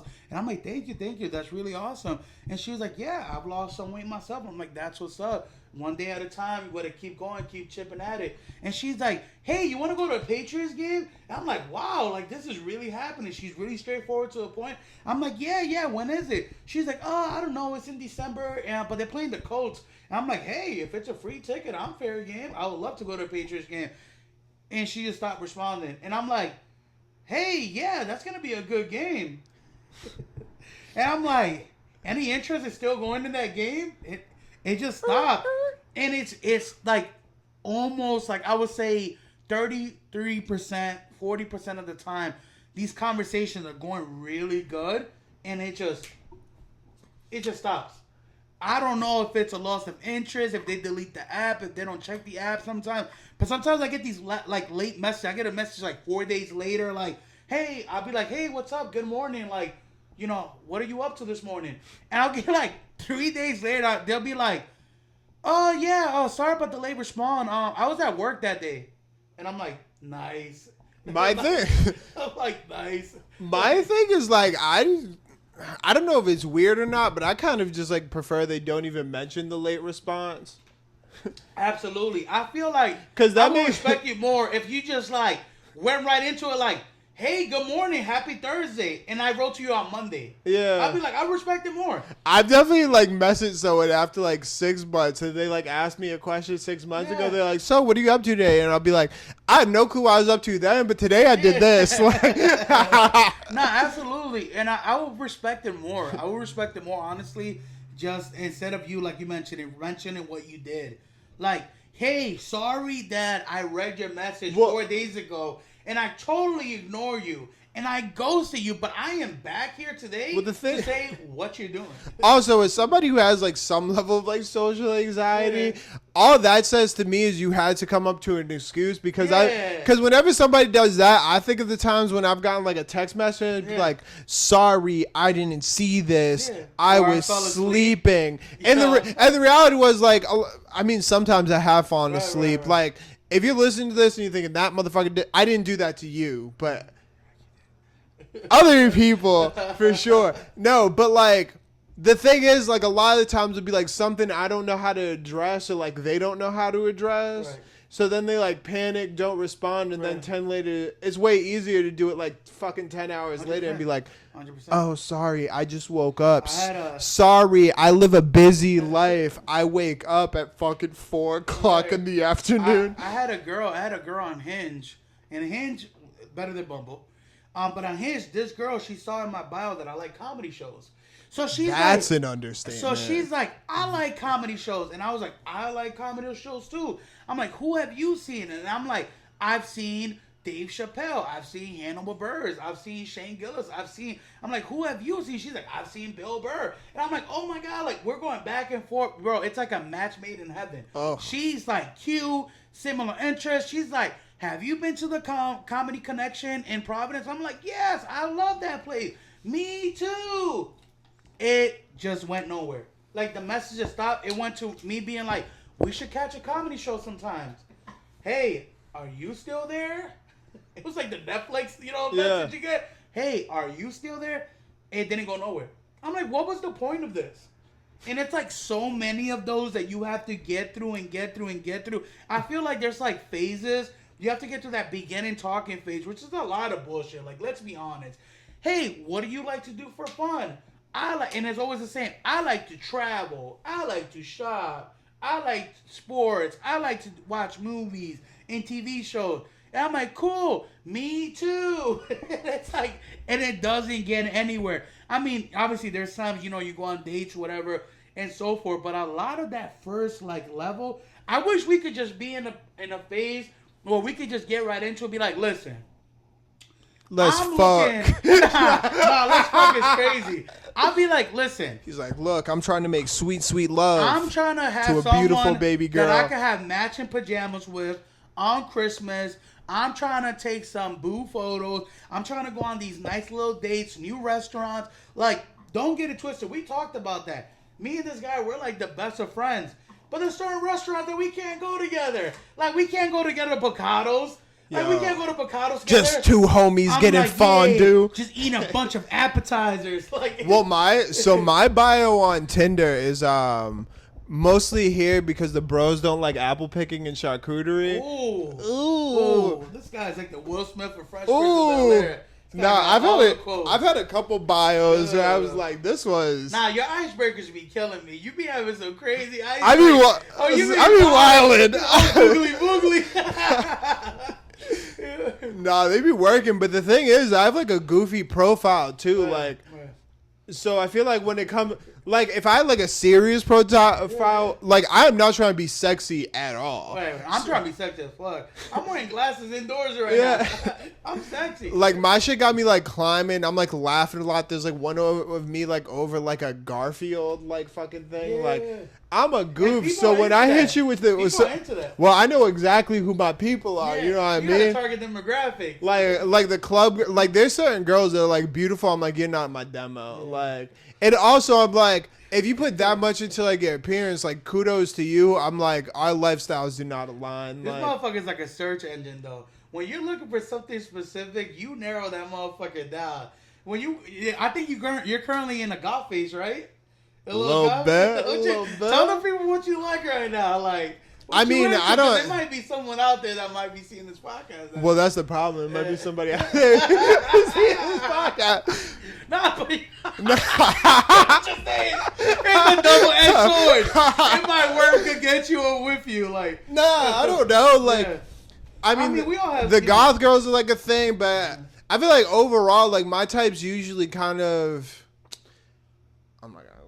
My type is usually just kind of like girls who have like hobbies and like do shit. Right, like, for sure. Like usually like it's girls who like knitting. Some of them are into like cosplay and stuff. Yeah. It's not even that I'm necessarily into those things. Right. It's the fact that they're like into something. Right. Because you know me, like if you ask me what I'm into, it depends on the fucking week. Right. I mean, we just started fucking podcasting 2 weeks ago. This wasn't a fucking thing. Right. Or like we're living in the moment. Or like I don't know, like I do like the art thing. I've done tough thing, like legit even for the body. And you've also done like a lot of stuff with your health. Like you've done yogas, you've done Pilates, you've done jiu-jitsu. Like you've done a lot of stuff. I've done a lot of shit. There's a variation of things. I can relate to that. Like my biggest thing with me is you got to be able to communicate, and I feel like communication is a lost art. I feel like now I don't like to talk on the phone. I'm not a big person talk on the phone. Like I don't like that. You on the phone for like 6 hours. No, but so the majority of the time when me and him talk, it's a lot of dead air. It's just us singing, saying some wild shit, but we're not like talking like this. Like sometimes we do, but sometimes there's a lot of bullshit, repetitive shit. But what I'm saying is like talking to like a female on the phone. I've never been like a big fan of that, or FaceTiming, because a lot of time on FaceTime, first of all, they don't show their face. Like they have it like this or whatever, or like.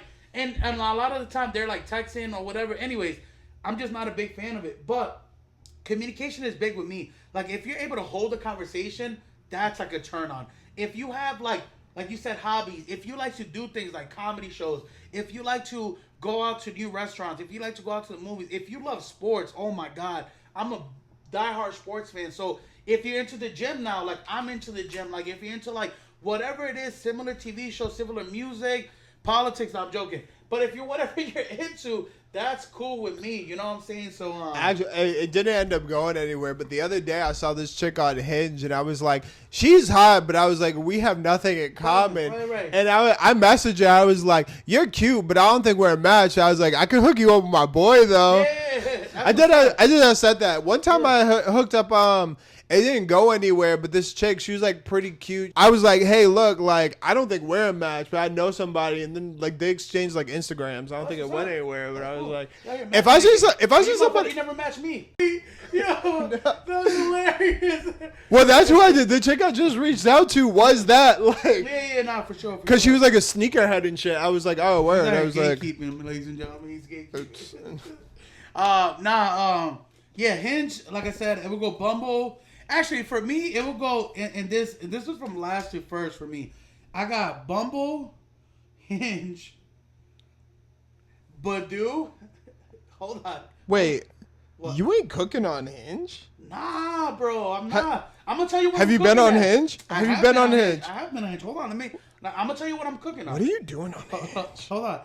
You saw my algorithm, bro. You laughed one That day. was like 4 years ago. I showed so Yo, it was run funny. me that So Hinge. He Run showed me he that showed Hinge. me his algorithm, and he got nothing but sweet babes. I was living in Sweet, Philly at the time, beautiful though. I was in babes. Philly at the time, though. I showed him my Hinge is algorithm, hometown based. Hinge and is he hometown literally based. laughed. I did laugh. He was like, "What is this, Yeah. bro?" It was bad. This shit was Google Gobble, one of us. We accept that one of us. It was Google so bad. Gobble, one of us. Oh, it was so bad. Anyway, so I'm No, gonna but go, I hope the sweet girls found love. I'm gonna go. If you're on Hinge and you are interested in what this is, holla at me on my. Well, you gotta hit him Instagram with the or wave. whatever. Yeah. So it goes Bumble. For me, this is from last to first. It goes. I hate Bumble. It goes. Shout out to Bumble. If you got merch, send it our way. We love Bumble. It goes Bumble. It goes Hinge. It goes Badoo. Which Badoo is crazy. The only thing about Badoo had really good success number. And then we got into like a weird era with Badoo. So I got Bumble. I will go Bumble. I will go Hinge. I will go Badoo. Badoo had a lot of success rate, but recently they have too many ads and viruses, and it's hard to navigate. And every time I'm like trying to like swipe, it's like an ad comes up. So I'm good with that. Then I have Tinder, and then my number one right now is Facebook dating. Facebook dating. This is the second best thing that Facebook has done besides Marketplace. Marketplace and Facebook dating. Tier 1 and Tier 2. I love it.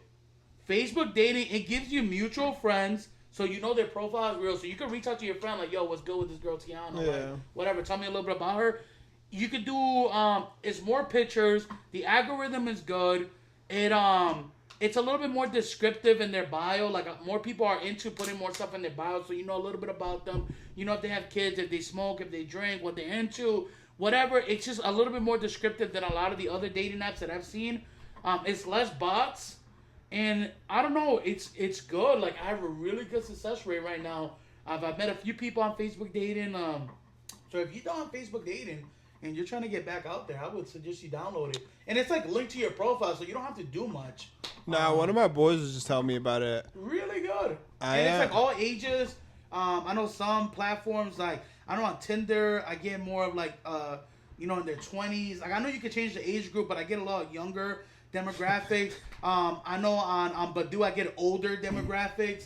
So it's like weird. I don't know. But do be like 50. Yeah, Badoo be crazy. Badoo be definitely be up there. Nah, 40s, 50s. But For me, like Bumble's at the bottom. Then there's this app called Field.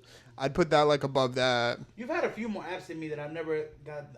To So download yet. Field is cool, but Field's more like focused Like around. Plenty of Fish. I never really got into that. Plenty of Fish was like early days though. Like old school Plenty of Fish was dope because it would just like at a similar setup as Badoo where you could like pick the profiles, but That's what I like. I like that you can pick But profile and message. I like the that. thing is like Plenty of Fish was like you could just message them on site. There was no like paywalls. There was none of that. So like theoretically, you could be in. I did not do this, But like theoretically, you could be in your area and match like you could message everybody in a fucking 20-mile radius. That's what I like if you about wanted the to. you could change the miles. You could change who's active, who's not.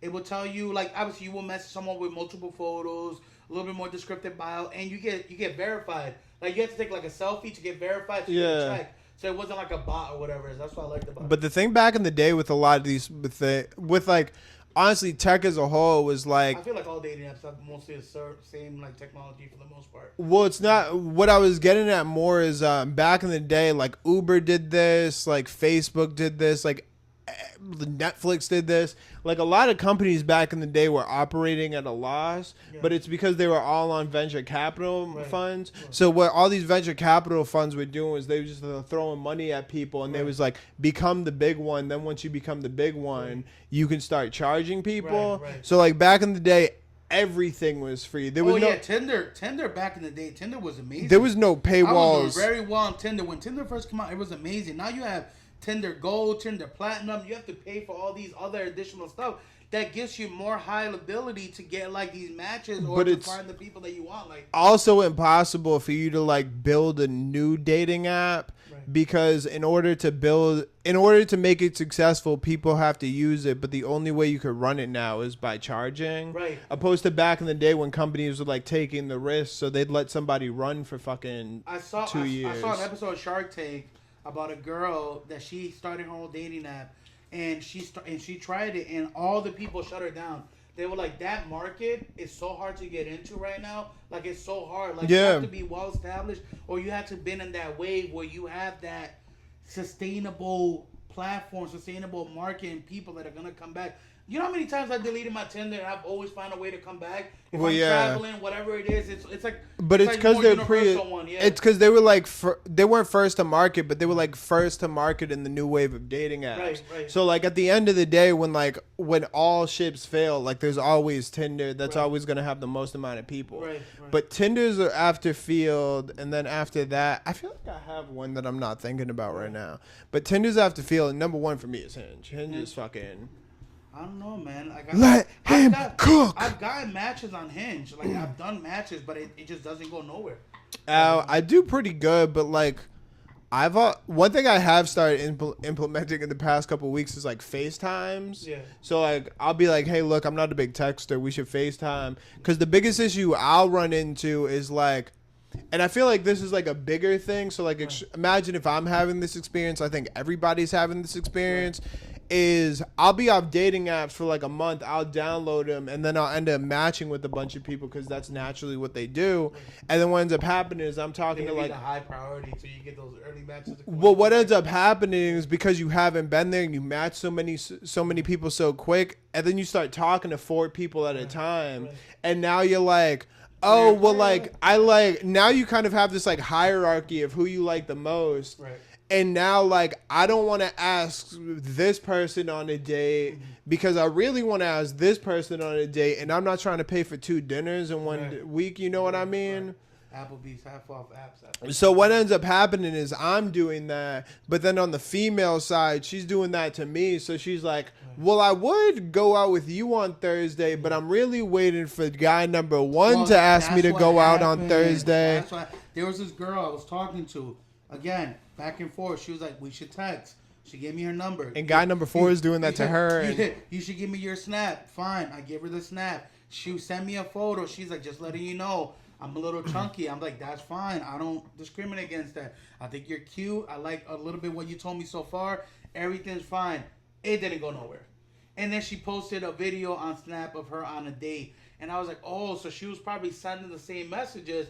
I wasn't probably high in her hierarchy as far as, you know, who she was looking into and stuff. So, yeah, man, that definitely happens. But Facebook dating, man, shout out to them. Like I said, I love Facebook dating. You get a lot of swipes before you reach your limit. So this was the thing. I just didn't want to say it without like confirming it. So basically, there was like a class action lawsuit against a lot of these companies because like their whole thing is saying that they're like designed to like make people fall in love, like that's what they advertise. But like the class action lawsuit's basically saying that they're addicted. They're addictive. So like the problem with a lot of them is like if they wanted to make somebody fall in love, like they have all of our information. It's connected to your Facebook, Twitter, Google, whatever. They can make it happen. So like realistically, like based off of the shit you like, they could have the first people they show you just be the girls that are what you like to, shows, but sports, instead they like mix them all up and whatnot to give you some like false sense of like selection. Right. And then on top of that, like realistically, they wouldn't hide your likes Right. if you seeing them wasn't a priority. Right. So like what they're doing is they're basically putting everybody on this slow drip where like you get where you get the people that you're most interested in enough, just often enough for it to fuck up your like whatever motion you have with whatever ongoing conversations, just to keep you on the fucking app. Them in here and there. They sprinkle them in. Because if they really wanted you to like have your people, like it wouldn't be that hard to program. Yeah, they'll make it happen. No, 100%. But that's how they keep you on the app. If they gave you what you wanted, a lot of people be like, "Oh, fine, I'm gonna get married with this person. I no longer need this app." But they get you there because they know most likely not, it's not gonna go anywhere. But you're gonna keep trying to keep knocking on that door. Well, I had one girl. She tried this, and like I've kind of been thinking of trying it. Where basically like, because I've been into this like more like higher communication thing. Because before, when I was younger, I was kind of like a fuck boy. So I'd just be like. I'd be like, nah, I like really feel you. And then like wasn't really feeling it, but like wanted to keep on seeing her. You know what I mean? Yeah. But like now I'm just kind of like, okay, cool. This is how I feel about the situation. If you're not cool with that, that's fine. If you are cool with it, whatever. But I've been considering like implementing this thing where like if I really like somebody, be like, here's the deal. Like I've been burnt on this whole like Tinder thing a lot. I like you. So like I would appreciate it if you're not using the apps while we're talking. And then if you decide you don't want to do this, go back on the apps, but let me know. Yeah, no, it's because there's like one aspect of it where like it's kind of like I feel like some girls would be like, yo, what the fuck? That's like super controlling. We're not dating, whatever. But on the other aspect, it's like cool. Well, like if you really are like willing to like do this, like I'm also agreeing to not like talk to anybody. Like I've been on that wave recently where I'm like maybe I should do that because. Nah, I definitely been there. I definitely been where I matched with a girl on one platform and I'm on another platform, and I'm not gonna lie, I'm still keeping my options open because even though yes, I agree with that, if you're talking to someone, like if it gets past that first level that I mentioned earlier, I feel like you have to have some form of commitment to this person and you owe it to them to at least, you know, get fully locked in and give them the energy they deserve. However, there has been times where I have been in other apps and I've seen the same person and they're online in another app. So I'm like, at this point, this person is still swiping. And obviously, you always got to keep your option open. I'm not saying close all your options. But I do like that concept in the sense like... But what I'm saying is close all your options. Right, like, if we're talking, if we're to that level. Like, I'm saying, like... Are you saying right off the back, like as soon as we match? Not right as soon as we match. But I'm saying, like, a lot earlier. So, like, in the past, what I would do is, like... I know I want to date someone once I've been talking to them for like 3 months. Right, of course. After like 1 month. Yeah, 3 months. Yeah, no, that's different. That's what I'm saying. But like what I'm saying is like date 2 or maybe even date 1, depending on how well it flows. Yeah, but I'm saying like within the first 3 dates, be like, okay, cool. Here's the situation. We made it this far. I'm feeling you. I think you're feeling me. We've seen each other for like, even on the first date, if you're like really vibing, be like, here's what we should do. I'm gonna stop using the apps. If you could do the same, that would be dope. And I'd love to like just explore this. I'm not saying like we're like official yet, but I think like one of the big issues with what's happening with this whole like dating culture is that we're kind of like burning our bridges. Well, people are ghosting. Like I had a girl I went on a date with. Well, I just got fucking ghosted. I was fucking. It was a great date. We went to this Brazilian restaurant. Ooh. We ate. Yo. You know when it's good, like after what color tie did you wear? Nah, pink tie. Nice tie, asshole. We sat down, and you know it's a good day when after you eat, you're there for 2 hours just talking. Yeah. And it was like, it wasn't like we were just like talking, like they were about to close, and the reason why we left is literally they were like, all right guys, we're like closing in 10 minutes, but we were just sitting down They're and like we were, bumping your shoes with the mop and shit. Nah, like you know it's bad when they bring the receipt a couple times and they're like, you guys all set? But anyways, we're sitting there and we're like legitimate vibing, and she's an older woman. There was some red flags. She was divorced, but she was still living with her ex-husband, but she did not like him at all. Yellow flag. They were just like not getting along, but they were still lit because it was still their house and they were still in the process of the divorce filing and all that stuff. But she was super cool. Like she had kids. This is like the oldest I've been. I think she was like late 40s. And bro, but she had her shit in order. Like she obviously had a good job. She had a good career. She was a homeowner. She was like, she told me straight up, she was like, hey, are you okay with me being older than you? I was like, listen, I don't know where this is going to go, but I'm definitely interested. You're cute. She was very funny, like, in the conversation. So when we spoke in person, I wanted to test it out if it was just, like, her, like, being over the top. But she was a really good communication skills. And it was great, dog. Like, I walked into her car afterwards, gave her a little hug. She was like, yo, it was nice. I want to see you again. I'm like, me too. We started texting again. Everything was fine. And then, boom, like, gone. Like, gone like the wind. It was weird. I remember went to Snap, and I didn't have her on Snap no more. I was like, maybe she just deleted Snap. Went to go text her, nothing. And I'm the type of person, like, I'll text you, like, once, maybe twice, but once I get the writing on the wall, like, I'm good. Like, I'm good. I was like, I'm not going to be this thirsty, like, but it was weird. So, like, my biggest thing is that, like, maybe she went on another better date. Maybe, I don't know what happened.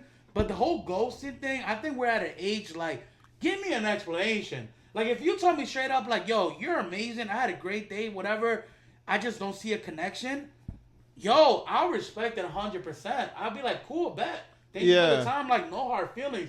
But the uncertainty of what I did or what happened, it kind of is like, it's not like it keeps me up at night, like, oh, I so wish you know what happened with this lady. Tossing and turning. So I'm just more like, from my personal games, I want to know what changed because we were clicking at such good rate. Like, it was so good. And you don't know. I mean, I think everybody's playing that shitty game. So I think, I don't know. I really want to try doing that conversation thing because I feel like You know how it goes. I might use that shit. So. Hey. I'm like, you're mine now. I'm like, listen, you just matched with me 5 minutes ago. I need you to put me on your top one on MySpace. The call back. I'm your boyfriend. I had like a kind of, I feel like my situation was a little different, but like I matched with this girl like multiple times I think we matched on like Hinge at one point. We were talking on there. She like disappeared. Matched on Bumble, didn't have a conversation. Matched on Tinder, didn't have a conversation. Matched again on Tinder. And then she messaged me and she was like, hey, we should like, she's like, we've matched a bunch. We clearly have some level of attraction. Right. Let's like do something about this. Right. And I was like, that's cool. But I'm about to leave on like a huge trip next week.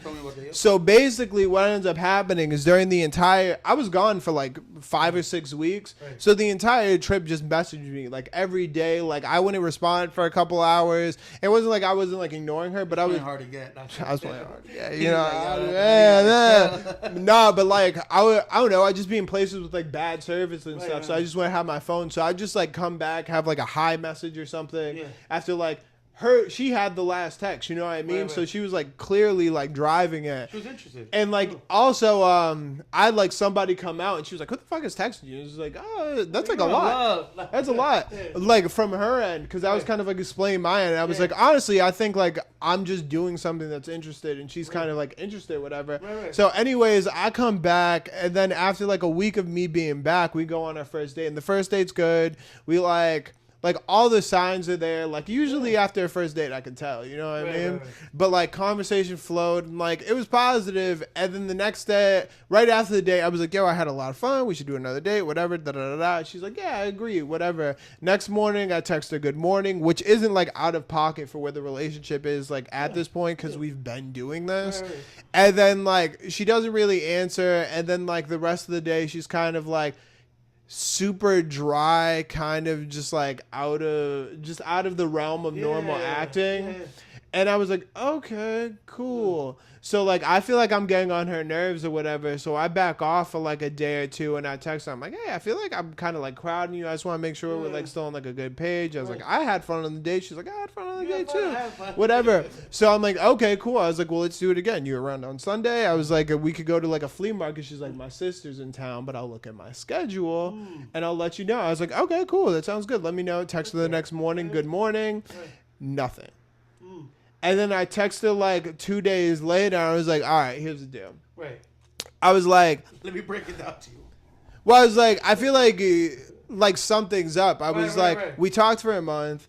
I said, it's super weird. I said, we went on a date. I thought it went good. You said it went good. Right. But like everything you're doing is pointing to like something being off. Right. So I was like, so what's up? And then no response. And then I just texted. I was like, all right, well, best of luck dating. Like, yeah.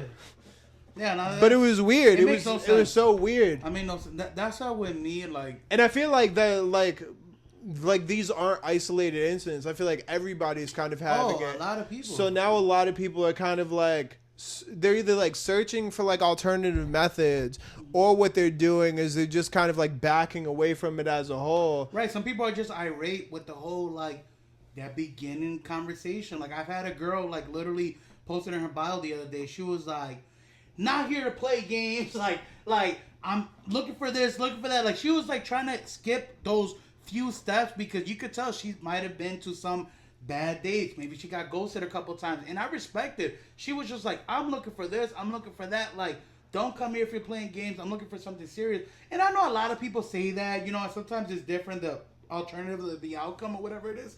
But I get what you're saying in the sense that we all been through some form of ghosting or some form of unexplained decision or something that's happened to us, or we're like, what the fuck? Like, you know what I'm saying? Yeah. Like, and I feel like the other half of the court is like, you can't go all the way defensive. Like, like nobody's attracted. Like, I feel like. Oh yeah, no. If you have like, if you have way too many requirements, that's a turnoff for me, man. Because listen. And it's not even about like having the requirements. It's the way that the requirements come off. Like. Right, but in addition to, it's like you gotta know yourself. And I say this respectfully, of course. Like, I'm saying, like, for myself, right? For myself. I have no kids. I have no children, right? I can't go out there on my Facebook dating and be like, looking for a girl to give me my first few kids. It's like, yo, it's coming up a little bit too aggressive. Because I know females that have kids, and they'll be like, straight up and be like, oh, it's me plus 3 of my kids. We're a package deal.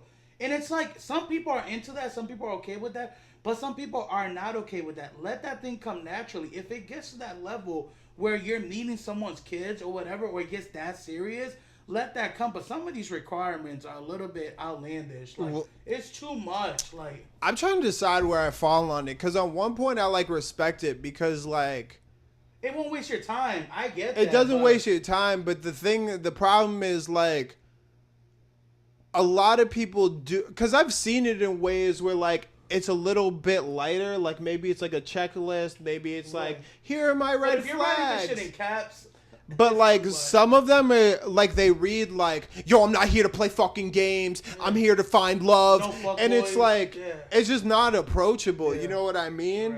Like, no, but there are also things on the like dating apps, like I know like Tinder, they have like the long term like. Yeah, no, they do that. They like, do shit that. like that. Some people have friends. I have matched with people that are literally looking for a friendship, and I'm like, yo, this is actually pretty cool. Listen, no. You know why? No. I'm sorry.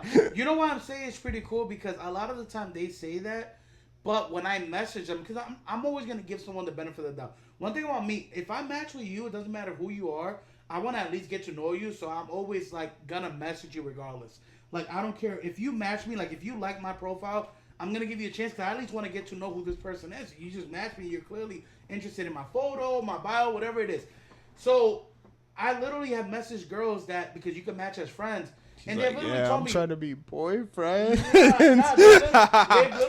they've literally told me I'm looking for a friendship right now with the hopes that it gets to a relationship, because they're looking for.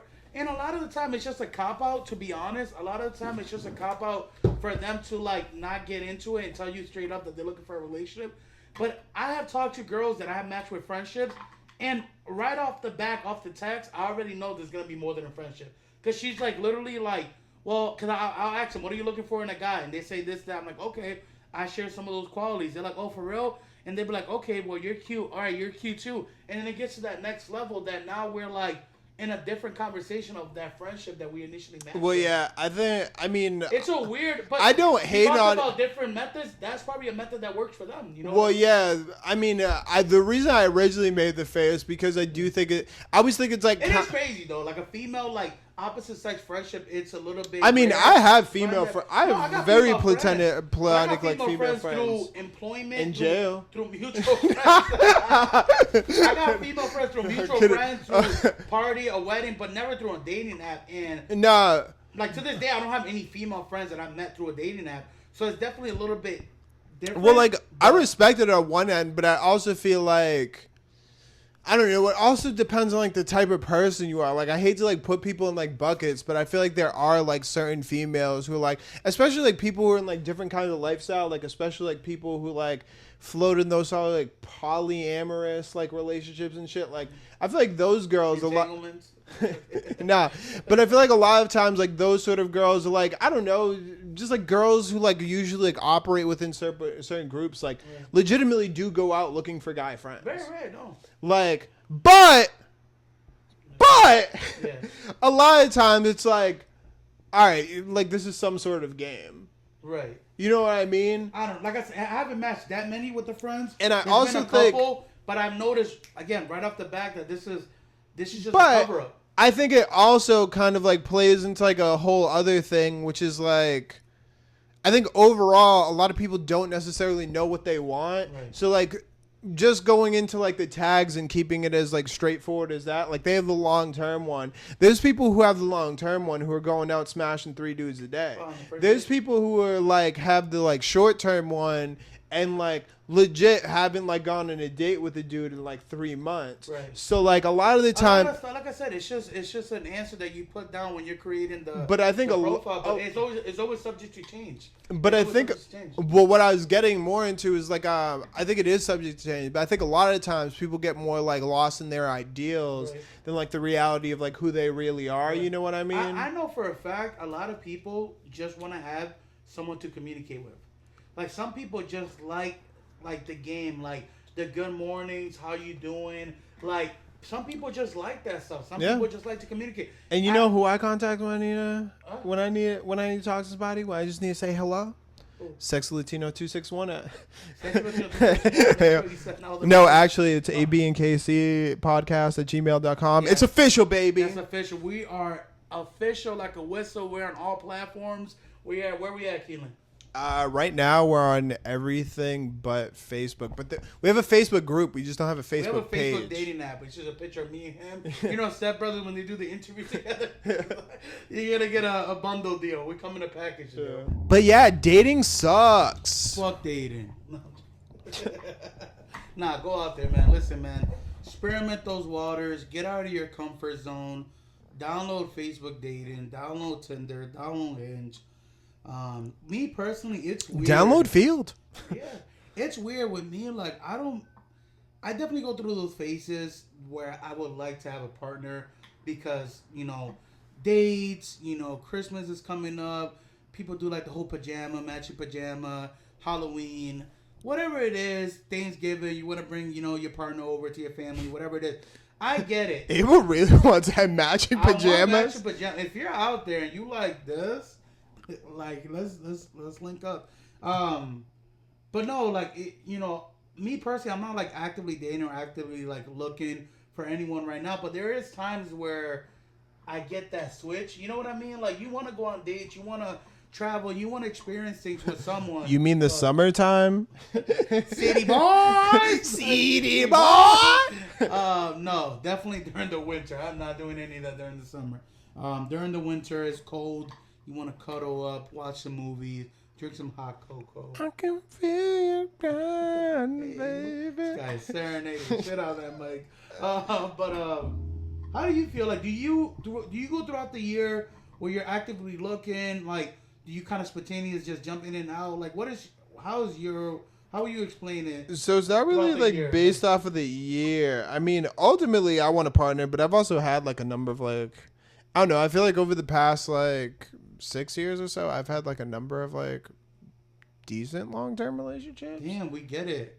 Hey. Stop gatekeeping over there. Some of us are still looking for matching pajamas. Nah, but I feel like sometimes I look more than others. It really depends on how busy I am. Yeah. But one thing I like about dating is like when I'm single, like usually like I'm talking to like a couple different people.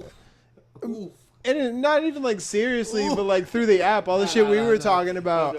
And like it just takes time and effort. So I'd rather just put all that time into effort in one person. Put all your chips in one. Yeah. But also like just talking to that one person typically takes less effort than talking And to then like you know what 10 sucks? people. When you're talking to that one person and you're all in and it doesn't go nowhere and you felt that you could have invested that same energy into someone else. It sucks. Can't think that way. Nah, it Gotta sucks, keep your man. head up. I like to listen, man. If I'm gonna talk to you, and like you said, you usually know by the first date or if your first conversation where it's gonna go, if it's gonna go anywhere. I'm all into that. Like, but I'm also into like until like me and you are not official, or you give me that nod that we're gonna take this to the next level. I'm leaving my door open for something else because there has been times again where I have burned the bridge with someone else. Or I have someone that will come back into my life. No, that's serious. I would have someone that will come back to my life and literally be like, "Hey, stranger, how you been?" All right, so this motherfucker. Anyways, like I was saying, man, there's times where I'll be talking to someone and someone will come out of nowhere and be like, "Hey, stranger, how you been?" Like.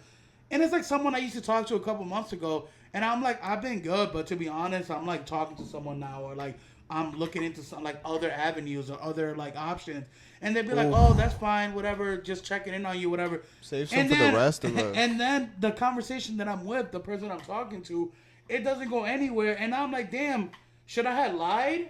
Should I have just entertained this and kept two options open? Like, it's hard to tell, and then people get the bad stigma. Where people are like, speaking of notification by Tinder. Shout outs to this match. Hold on, that's crazy. You gotta. Who's Cherry Gusher? That's crazy. Who's Big Booty Latina? Yeah, man. Who's Pizza Hut? Sometimes you gotta keep your options open. But then you get a bad stigma being like a player or a fuckboy. And it's like, I'm not trying to be a player purposely. I'm trying to see what's out there because I don't want to waste my time with you and then not go nowhere when I could have had an option with this person. And I think that happens so much times where either people are entertaining multiple people, like you said, process of elimination. They pick the wrong person. They ghost you. And then it'll go nowhere. Now they're back to square one, and you rematch with them. That's happened with you before, where you have matched with the same person again. Like, I've literally matched with the same girl a couple times in different platforms, and I'm like, oh, what happened? Like, and she'll hit me with some bullshit, like, oh, nah, I deleted the app, whatever. I was focusing on myself, and I'm like, you high key. Mike, we both know you're not focusing on yourself. Right. You're not focusing on yourself. Come on now. Yeah. Maybe she was fucking on something. Maybe she was. But, nah, well, I feel like that's kind of like playing off of what you're saying. I feel like that's kind of the wave I'm trying to get on isn't necessarily like closing the door, but it's like communicating like what the position of the door is and what the option of the door is in the future. Doorman. So like opposed to being like, yo, I can't talk to you right now. I'm talking to this chick, or like lying to her. And being like, nah, everything's good. What's good with you? And like keeping the door open, right. Like the shit. I feel like in order to get that level of transparency where everyone is being extra honest with each other, it's gonna be so rare. Well, the thing is, it's not about everybody doing it. It's about you doing it and see who rocks with it. Right. But that's what I'm saying. In order to get two individuals, and then if you do that two individuals too. But if you do that like consistently, what ends up happening is you end up getting a deck of like motherfuckers who are like, well, nah, but like your deck ends up becoming like motherfuckers who all about that, opposed to like Right. No, everybody's kind of like. It's a mixture of. Oh, I get what you're saying. So like the 100%. communication, because the communication I would have in the past would either be like, "Sorry, I can't talk to you. I'm doing this," and then completely cut him off, or I would just lie and then I'd be rocking with both. But the shit I'm trying to be on in the future is like, I'm talking to somebody now, but if this doesn't work out, maybe we could revisit it in the future. Right. My biggest thing is this. This is my biggest thing. Even if, let's just say, in a perfect world, you say that, whatever, okay, you get all the right answers from the second person. Yo, bro, my trust issues, there's no way that this girl's not talking to someone else. There is no way. There's no way. We live in a day and age with social media. It is so crazy. Listen, in order for me to find a female that has no mutual friends with any of my friends, that doesn't live in my area, because I try to date girls that don't live in where I live, because it's just a small community. Like, a lot of people either hooked up with this person or it's family with this person, whatever. So I'm always trying to look outside. I'm always trying to look outside of the city or town that I live. To find all those qualities and to find someone that's not going to at least keep some reservation open with someone else, it's rare. I'm just speaking for myself. And even if they were to tell me that, I still have in the back of my mind, like, there's no way. So me personally, again, you said there's signals. You could tell, and that is true. You could tell. When you're talking to someone, you could tell if it's going to be serious. You could tell if it's going to go to the next level. And then at that point, you got to be honest with yourself and make a decision. Is this what I really want? And I'm going to stop what I'm doing on the side. I'm going to focus and go all in on this person. And then you kind of just hope for the best at that point. But well, it's also just like the willingness to like have it not go right, which is like the biggest half of it too. There's so many things that is out of your control. Like I said, that date that I was in, everything was fine. I felt like it was a perfect date. It was probably one of the better dates I've had. Didn't go nowhere. There's certain variables of shit you just can't control. But.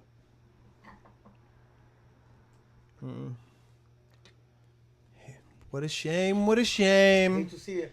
What anyways, a shame. What a shame. I'm 32 years old. I'm single. I have no kids. I have a job. I'm currently on this amazing weight loss journey, investing in myself. I'm locked in. So if you're locked in and you like what you see here, yo, hit me up. Hit me up on Sexy Latino. Don't hit me up on our podcast. Get it before the get the water before it starts boiling because the podcast's about to blow. Get the water before the drought because there's a drought coming. There's a drought coming. And it goes a little bit by these guns, right? You see, you're lucky I'm wearing a long sleeve. Because right now you guys are looking at Matt and Shane. You're looking at Charlemagne and DJ Envy. I'll be DJ Envy. I'm cool with that. Anyway, but Angela Lee. But yeah, shout out to Angela Lee. I like Angela Lee. Nah, she was cool. That's a vibe. But yeah. Anyways, now that you guys know about our depressing fucking love lives. Yeah, now you know that we get no buns.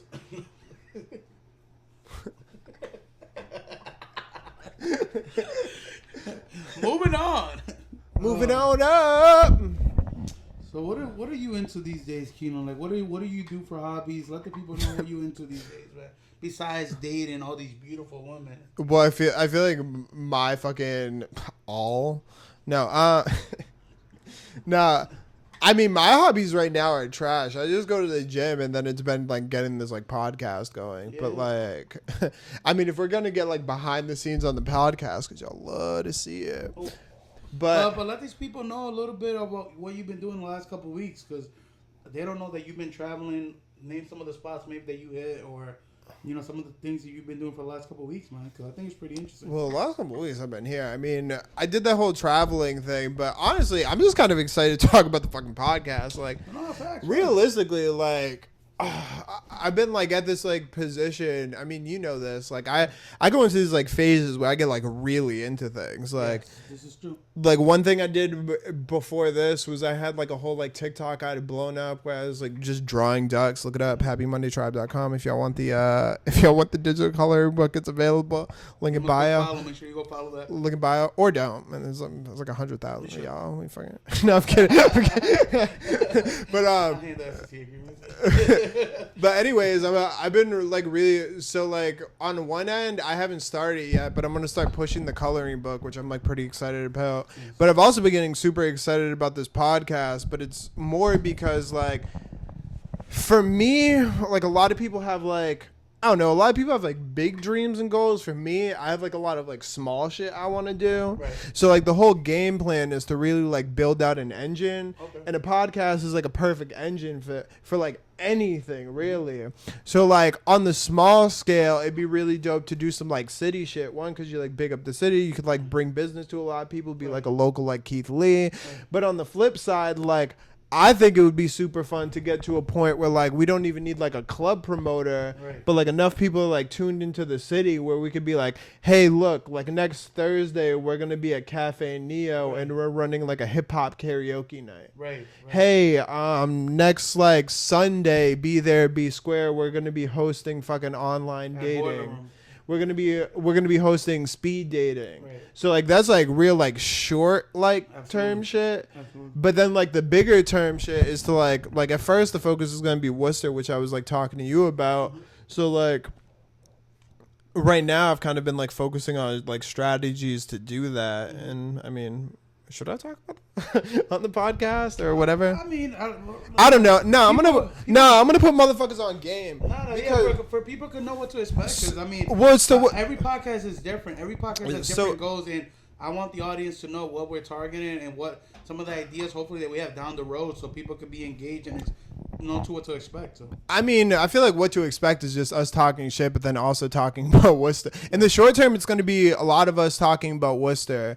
Because I feel like the easiest market to grab is the one that you're close to, but also like I want to do free game, by the way. But also I want to do local stuff. But like as far as like real game goes, like as far as like the whole like marketing and growth thing, like I'm no expert, but like the shit we're going to be doing over the next couple of weeks is we already got the social media platform set up.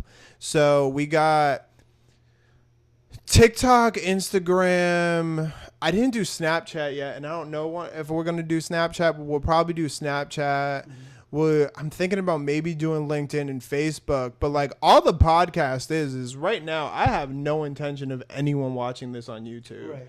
Like we'll get like at first we'll promote it. We'll tell our friends. I'm telling you right now, your biggest fans are not going to be your friends. Right. Absolutely. Like even on my other, like I remember when I started my like first account before, like I was sending it to everybody. All my friends like, oh my God, you're doing great. Right. But it was like the same amount of like excitement you have for like your, I don't know, like your friend's child playing soccer. You're like, go Nathan, but you're like, he's no Messi. You know what I mean? Right. But then you find the motherfucker who thinks you're Messi. Right. But this rant is messy.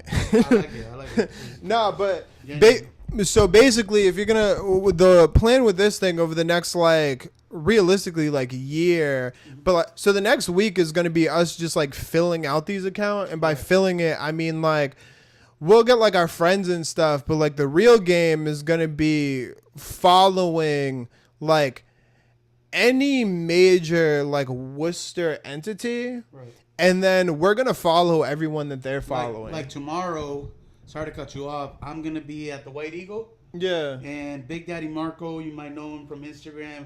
He's gonna be performing there. So this was already a pre-ticket that I got prior to us talking about the podcast, but I feel like that's gonna be a nice little event. You know, in Worcester, the White Eagle, they be hosting a lot of wrestling matches there. It's a good turnout. I have a really close friend of mine that got me into, you know, telling me he goes there all the time. He tells me, yo, you really got to come down here. It's really fun. It's really entertaining. It's a good time. Everyone's respectful. The wrestlers are really fun. You know, you drink, you party. So if you've been to the White Eagle wrestling match tomorrow, I believe that's 7:00. Big Daddy Mark. It's time to play the game. Yeah, time to play the game. Like, he's gonna be there tomorrow. So if you're not doing anything, well, by the time this podcast launches, it'll be too late. But like next Wednesday. But hopefully I see you there. Hopefully I have seen you there. And yeah, so something of that nature. Well, you know, so the first step is going to be we're going to follow like all the like major entities within Worcester. Yeah. So you're going to follow Worcester City Hall, Worcester Art Museum, all your favorite restaurants. Right. And then the next step is you're going to follow all the people they're following. Right. So there's like a million like subsidiaries that are like Worcester, Boston, New England based that you've never heard of. I'm talking local artists. I'm talking small shops. I'm talking Sneaker stores, politicians, sneaker stores, whatever. So what's going to end up happening is our feeds for all of the AB and KC stuff are just going to be loaded with that. Right. So whenever we're operating the account, Right. we're going to be that's the stuff that we're going to be commenting on. Right. It's not going to be your friends. It's not going to be Ralph down the street. Right. And Like, not me sending you memes to one of my friends. It's just mostly based on that. You know? so it's going to be like all of this huge network that's based all around like New England. Right. And then from there, we're going to take this podcast. No one's going to see the podcast at Right, first. right. But what they are potentially going to see is the clips. And the Right. people who are going to see the clips Right. are going to be all of these influencers who Right. are based out of Worcester. Right. And a huge point right now is while we're talking about our personal life, we're also making a point to talk about Worcester. Right. So therefore, they end up reposting it. Right. And then the next game from there is like, we're going to get a little bit of momentum, do this for like a month or so. Right. And then we're going to have enough power where people have like seen us before, a month, 3 months, whatever. Right.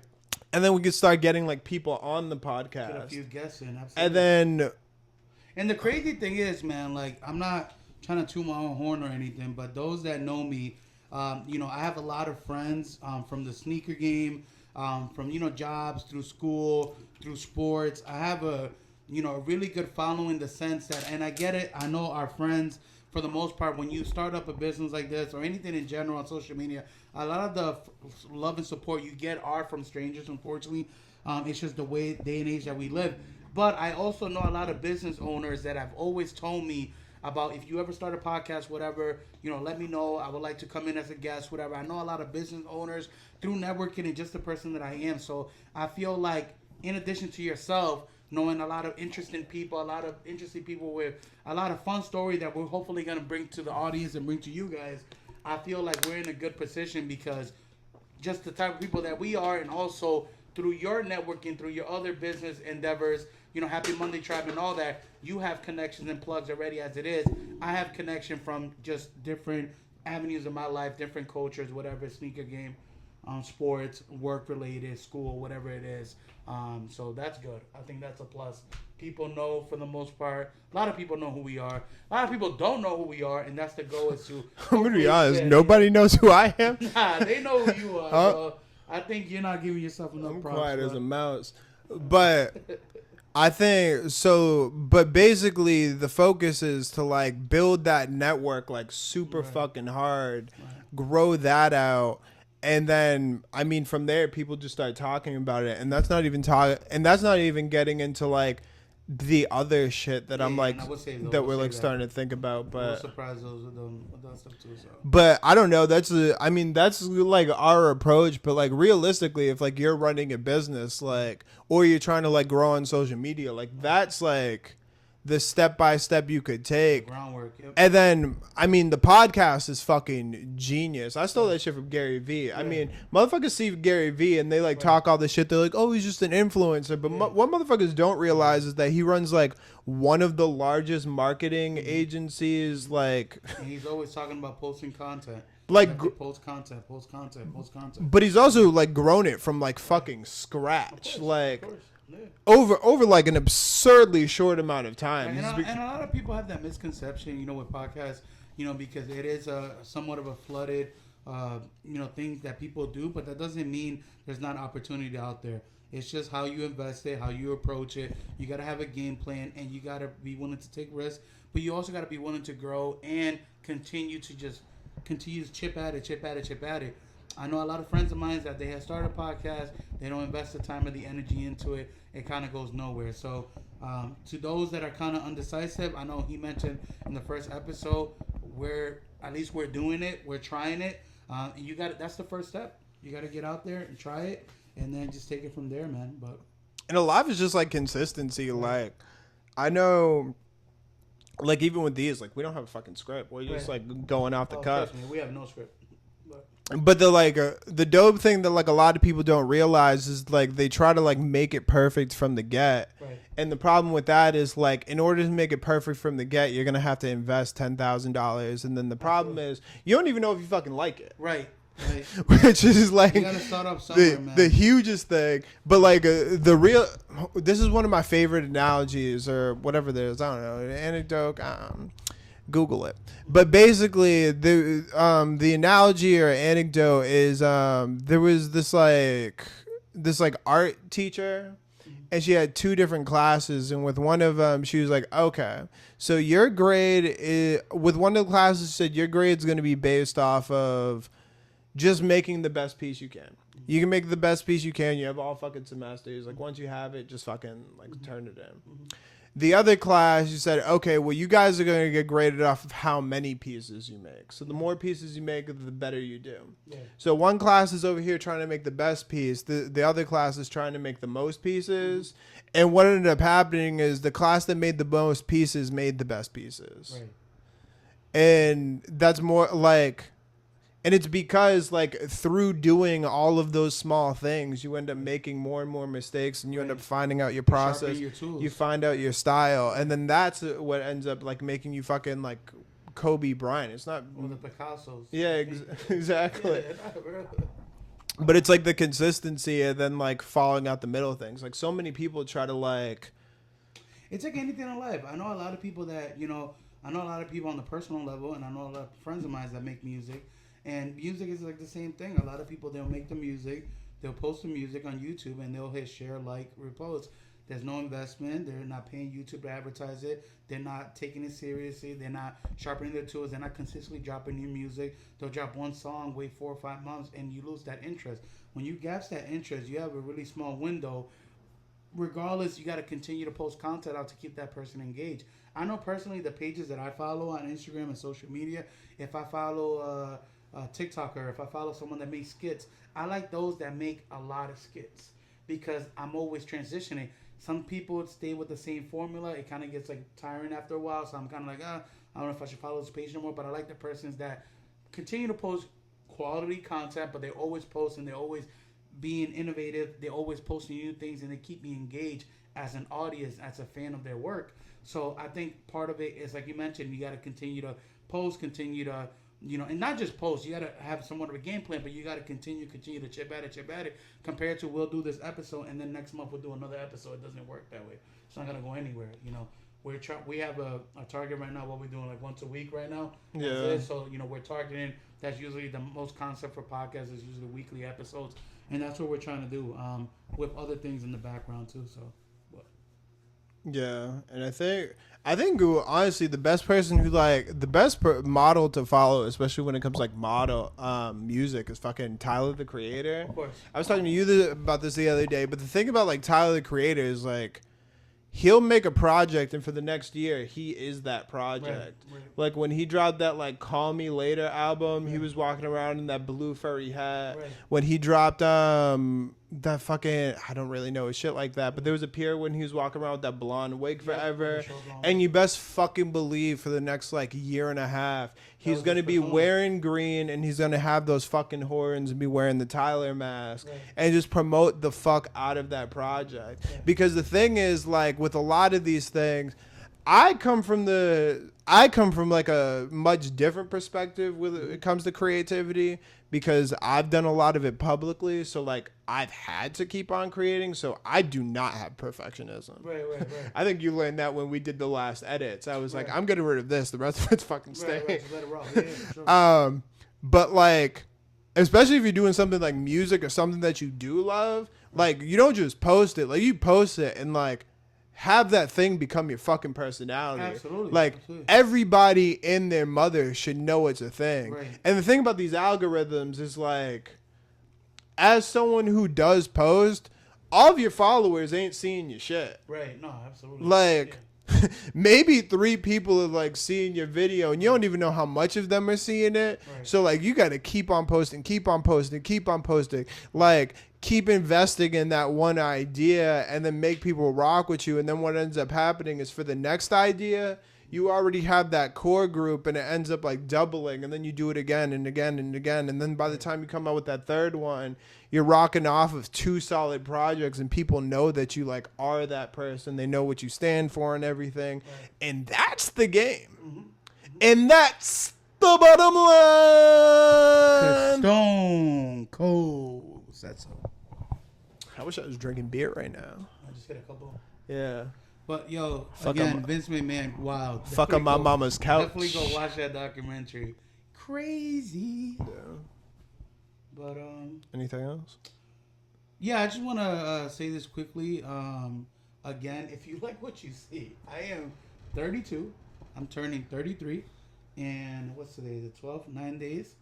Yeah, give me a shout out, man. If you're into comedy, if you're into sports, if you're into working out, trying to get better in your life, I am single. I am in the market. And if you're trying to be on the podcast, Yeah, if you're trying to be in the podcast and you have some interesting stories that you want to add, by all means, you don't have to be single. We could take, if you're in a relationship, till you come through. yeah, we're just looking for friends. Yeah, which is We're just looking for friends. which is two friendly guys looking for We more just friends. need friends. We trying to network. That's what we want. We just want friends. We just trying to network. We just want to network. We Yo, trying to network, but That's a fun inside joke. yo, I we're- wish people knew, man. We can make them. I mean, do you guys want to be part of this? Because that's the thing. So I think the hardest thing that I've learned from episode 1 is that the inside jokes are hard to say in the podcast because obviously it's an inside joke. You guys want to understand it. But in addition, you want to get it. You want to Yeah, understand. yeah. Your In addition- feeble minds couldn't even wrap your. comprehend. No, it's hard because then you have to explain it, and sometimes it's not as funny to you as it is to us. Networking is hilarious. So we'll talk about networking because we're talking about dating and apps and all that. So there was one time I was aggressively, like Aggressively? in a legal way.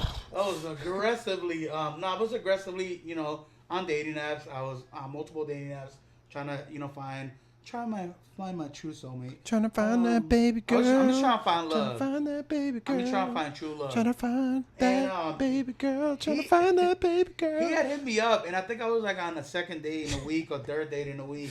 And he was like, yo, what are you up to? And I'm like, oh, I'm going on a date. And, he always hits me like, oh, must be nice. And I'm like, yeah, bro, I'm just trying to network. And he was like, wait, what? And I'm like, I'm just trying to network. Yo. And then he's like, what do you mean by that, brother? You know the definition of networking? I'm like, yeah, I'm trying to meet new people. I'm trying to meet this female. I'm on my third date because I'm trying to fucking network. And he just, laughed. You were so serious. I was dead serious. You were so serious. I mean, I was like, you going on 3 Tinder dates this week is not networking. well, I think it's like when like certain people found out about the word narcissist. Like, he's such a narcissist. I think I was developing, like I was getting into that word. I heard network, how important networking is, and I was just like, I don't know. I'm just trying to network. With a and funny then it was shit. funny because like last week, he was on a date, and I was like, damn, you drove like to this date because he like usually doesn't drive far, and he was like, nah, I was just trying to network, and I literally we lost it. Like we were in tears, man. So there it is. yeah, network, man. So I'm just trying to network, man. It's out here networking. I'm just a single guy trying to find true love. And that's the thing. I'm just trying to network. I'm just trying to find true Trying love. to meet some people. I'm Just trying to meet some people. I'm trying to meet some people. Remember, there was that viral guy. He was like shorter, Spanish guy. He was like, I'm just trying to chill. Like, I love that dude, yeah. I just want to chill, hang. Yo, I just want to chill. when I say I want to chill, I just want to chill. He's like on top of the space heater. Like, oh man, but I'll show you how to network. What's your network? Yeah, man. This is gonna be fun, man. I'm telling you. Like, you guys gotta understand, like, the amount of years that we known each other. Like, we haven't even, like, I don't even think we made a little dent of the stories. There's so many stories, bro. Like, I think about clubs, bars, festivals, trips, just moments, school. Like, there's so much stuff that me and this kid have gone through that we're going to sprinkle that in. With addition to, obviously, we talked about the Worcester stuff, pop culture, things that are trending. There's so many things that we're going to, try to focus on and dabbled on, but this is just a peek. And we'll try to show you how to network. Yeah, we're trying to network. And again, Facebook dating. If you see my profile, just swipe right. I'm really a good guy. Like, honestly, if you see me on Tinder and you mention if you mention the podcast to you get me, a free date. on him. No, I high key will not talk to you. you. Will go crazy. We should start promoting that. If you see us, and Not you at all. We go to date. You get Not a free at all. appetizer, Applebee's after 9:30, half off apps. I could dabble with that. I could pay for your half off boneless. All right, here's the thing. Here's the thing. Me and Abe Scheme, Okay. Ooh. we're doing a group date Okay. at, Yes. at All right. Applebee's. No, let's do this. Because I think this would be good content. If you, and this is probably going to be months from now. I feel like this funny. is We're going to forget. way too early in the I know, but podcast. this is going to be funny. If you match either of us and you're able to secure a double date with us, and you're the first one to secure that, do you want to go half off? We will pay for your appetizers after half off 9:30 Applebee's. And you're only getting appetizer. One. You get one. You get drinks not one included. a single Drinks appetizer. are not included. Listen, that's a fair game. I was thinking what would be fun is this would be hell, and we're not doing this. Would be. I mean, I'm If ready. if we organize like a mass date, so it's just like us two and a bunch of like 10 people. Flavor of love. 10 people. Yo, Like, listen, I'm down like if you're down. 10 contestants. could you imagine there just being like 30 females who Yeah. watch the podcast, Oh. and it's just like us at Applebee's buying like fucking appetizers waiter will be and heated. $1 fucking margs. You know how heated they are when they're carrying those hot fajitas? You imagine her just like, what the fuck? Like, I gotta bust all these people? Like, it's crazy, man. I feel like I also do not have the swag or the like or the social The thing with the me social energy to handle that many people at once. Also, if you see me on a dating app based off this podcast and you mention the podcast and you're into the podcast, it's gonna be weird for me. it's not gonna be weird for me. I hope you mentioned the podcast. That's a great icebreaker. For Abel I doesn't saw care. you in a podcast. It was pretty funny. Do you want to No. go to a Patriots game? I do Yo, not. shout out to her. If you're And that's watching really this, different. I'm down. I do I'm still not down want to for go to a that. Patriots game. Yo, That's a lot of driving. I don't watch football. tailgate. Now you're talking my language. Now you're talking my language. No, but going back to that, I think if I was ever Yo, actually, going back to that, Yeah. we're gonna go back to my thing. Your thing. okay. No, so when I was doing the Happy Monday thing, Oh yeah. it's not huge, but I do have a pretty big following. Yeah. And I remember I've had it happen twice where I've been like talking to a girl and then we're just like whatever. And like I usually like I'll mention it because they'll be like, "Oh, what are you doing?" And I'm like, "Oh, I'm just like, no." But I'll be like, "Oh, I'm like working on this. I have to like edit a video or something." Like, "Oh, what are you editing for?" I'm like, "Oh, TikTok." And then they're like, "Oh, can I follow?" I'm like, "Yeah, sure." And then like see the number and I've like seen their personality change. Right. And I'm not saying I'm big at all, but it's fucking weird. Nah, that's definitely I don't weird. like it. Right. But with that being This guy said, wants to be like the Adam Sandler of dating. He wants no one to know who he is. He's walking around. With I want that in regular clothes, life. I want that walking in around life. regular I want to clothes do dope in shit New and then York. just he wants not to be like be. the J. Cole dating. Just ride his bike, Yeah. go to New York, no attention. Meanwhile, me, I'm trying to be like, I don't even know who's out there. I love riding the bike. I'm trying to be like Charlie Sheen. Do you remember me this time last year? I was biking everywhere. Nah, you were. Yeah. I'm a high key J. Cole and Adam Sandler. Nah, you are. Look at this outfit. I got this shirt for free. Mm, Like 3 years ago. me too. I'm a high key Adam Sandler. Nah, that's true. But what I was gonna say quickly, as far as the speed dating goes, we talked about that. We were like, we always been interested to do one of those speed dating seminars, like to attend one of those. But it is true, like after a while, like going back to the Applebee's joke, like I think after like the fourth person, I'm checked out. Like I'm checked out. Well, yeah. I It's don't think I like, could do it because I think even by the third one, I'm just like, oh my god, here we go. Hi, what's your name? Okay, so Yeah. what are you into? Okay, so I'm pretty introverted. Yeah, I'm like, are we getting these quesadillas half off or not? Because that's what I really can't. I feel like another bad thing with me is like if I stop caring, like I start getting really funny. Oh no. I start getting. That's for another episode. He has the best rants, like best fucking rants. This guy, don't get him going. It's like a train with no brakes. Choo choo, motherfuckers. Like, he's young. Shout out to my boy right here, cause. Yeah. But yeah, We've had some good times. we've had like a lot of great times. A lot of great times. But yeah, if you're single, get out there. You know, that'll be my advice. Get out there, swipe right when you see me. Mention the podcast. First couple dates, Applebee's, half off apps, 1 appetizer, no drink. Half off. Half off. Oh wait, so they're paying for the other half? Or we're paying for the half? No, Applebee's paying for the other half. Oh yeah. They're matching it. You're right. They're matching. So we're matching Applebee's. So pretty much you're gonna get a free. So I think they have boneless. I was there a couple days ago. They have boneless chicken. Ooh. They got the quesadilla. Oof. Ooh. They got the spinach artichoke. Baby girls dip. love to dip. Spinach artichoke dip. For my vegetarian dip. queens. They have those. That's crazy. And then I forget, they have like one more, but they have options and it's free, complimentary on the house. We're getting that podcast money now, boy. We're getting that podcast money now. Yeah. Shit. We're actually in the hole. Yeah, we're actually negative, but we need help. So please, we'll take donations too. But yeah. Yeah. Get out there.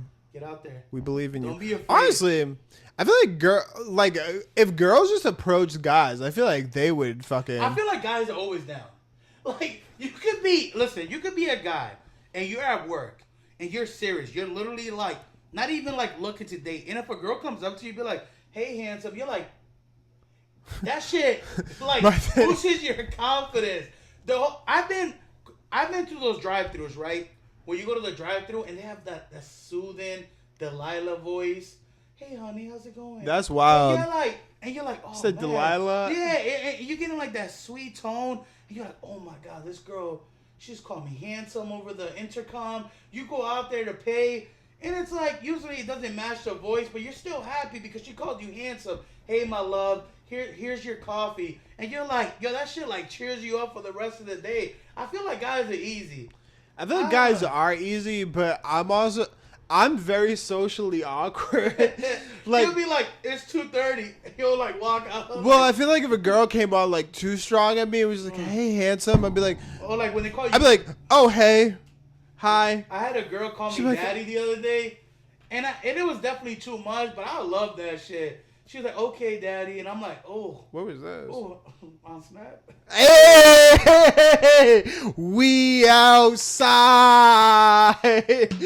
Yo, shout out to Snap, man. Nah. She's mad cool. She's cool people, but Well, I mean, we talking about daddy. Yo, you call me daddy, and I'm telling you right now, you got me. I be calling myself daddy. You know when you got that fish hook, you got me. You're reeling me in. Like, I know, you be yo. One of my favorite ongoing bitches referring to phone. myself as daddy. I be telling him, I'm like, yo, you can't be calling yourself daddy on the phone, bro. But he be wilding. I don't be talking about it to you though. I be Yeah. But I be talking from the perspective. Yeah. You be like, daddy gotta go out tonight. Get some of these hoes. I do not call Mo's. I do not call Mo's. I don't call Mo's.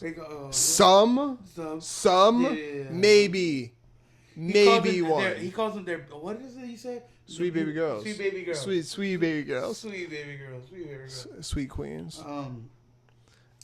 But So stupid. Sweet queens is crazy. Sounds like a barbecue sauce. Sweet Queens barbecue.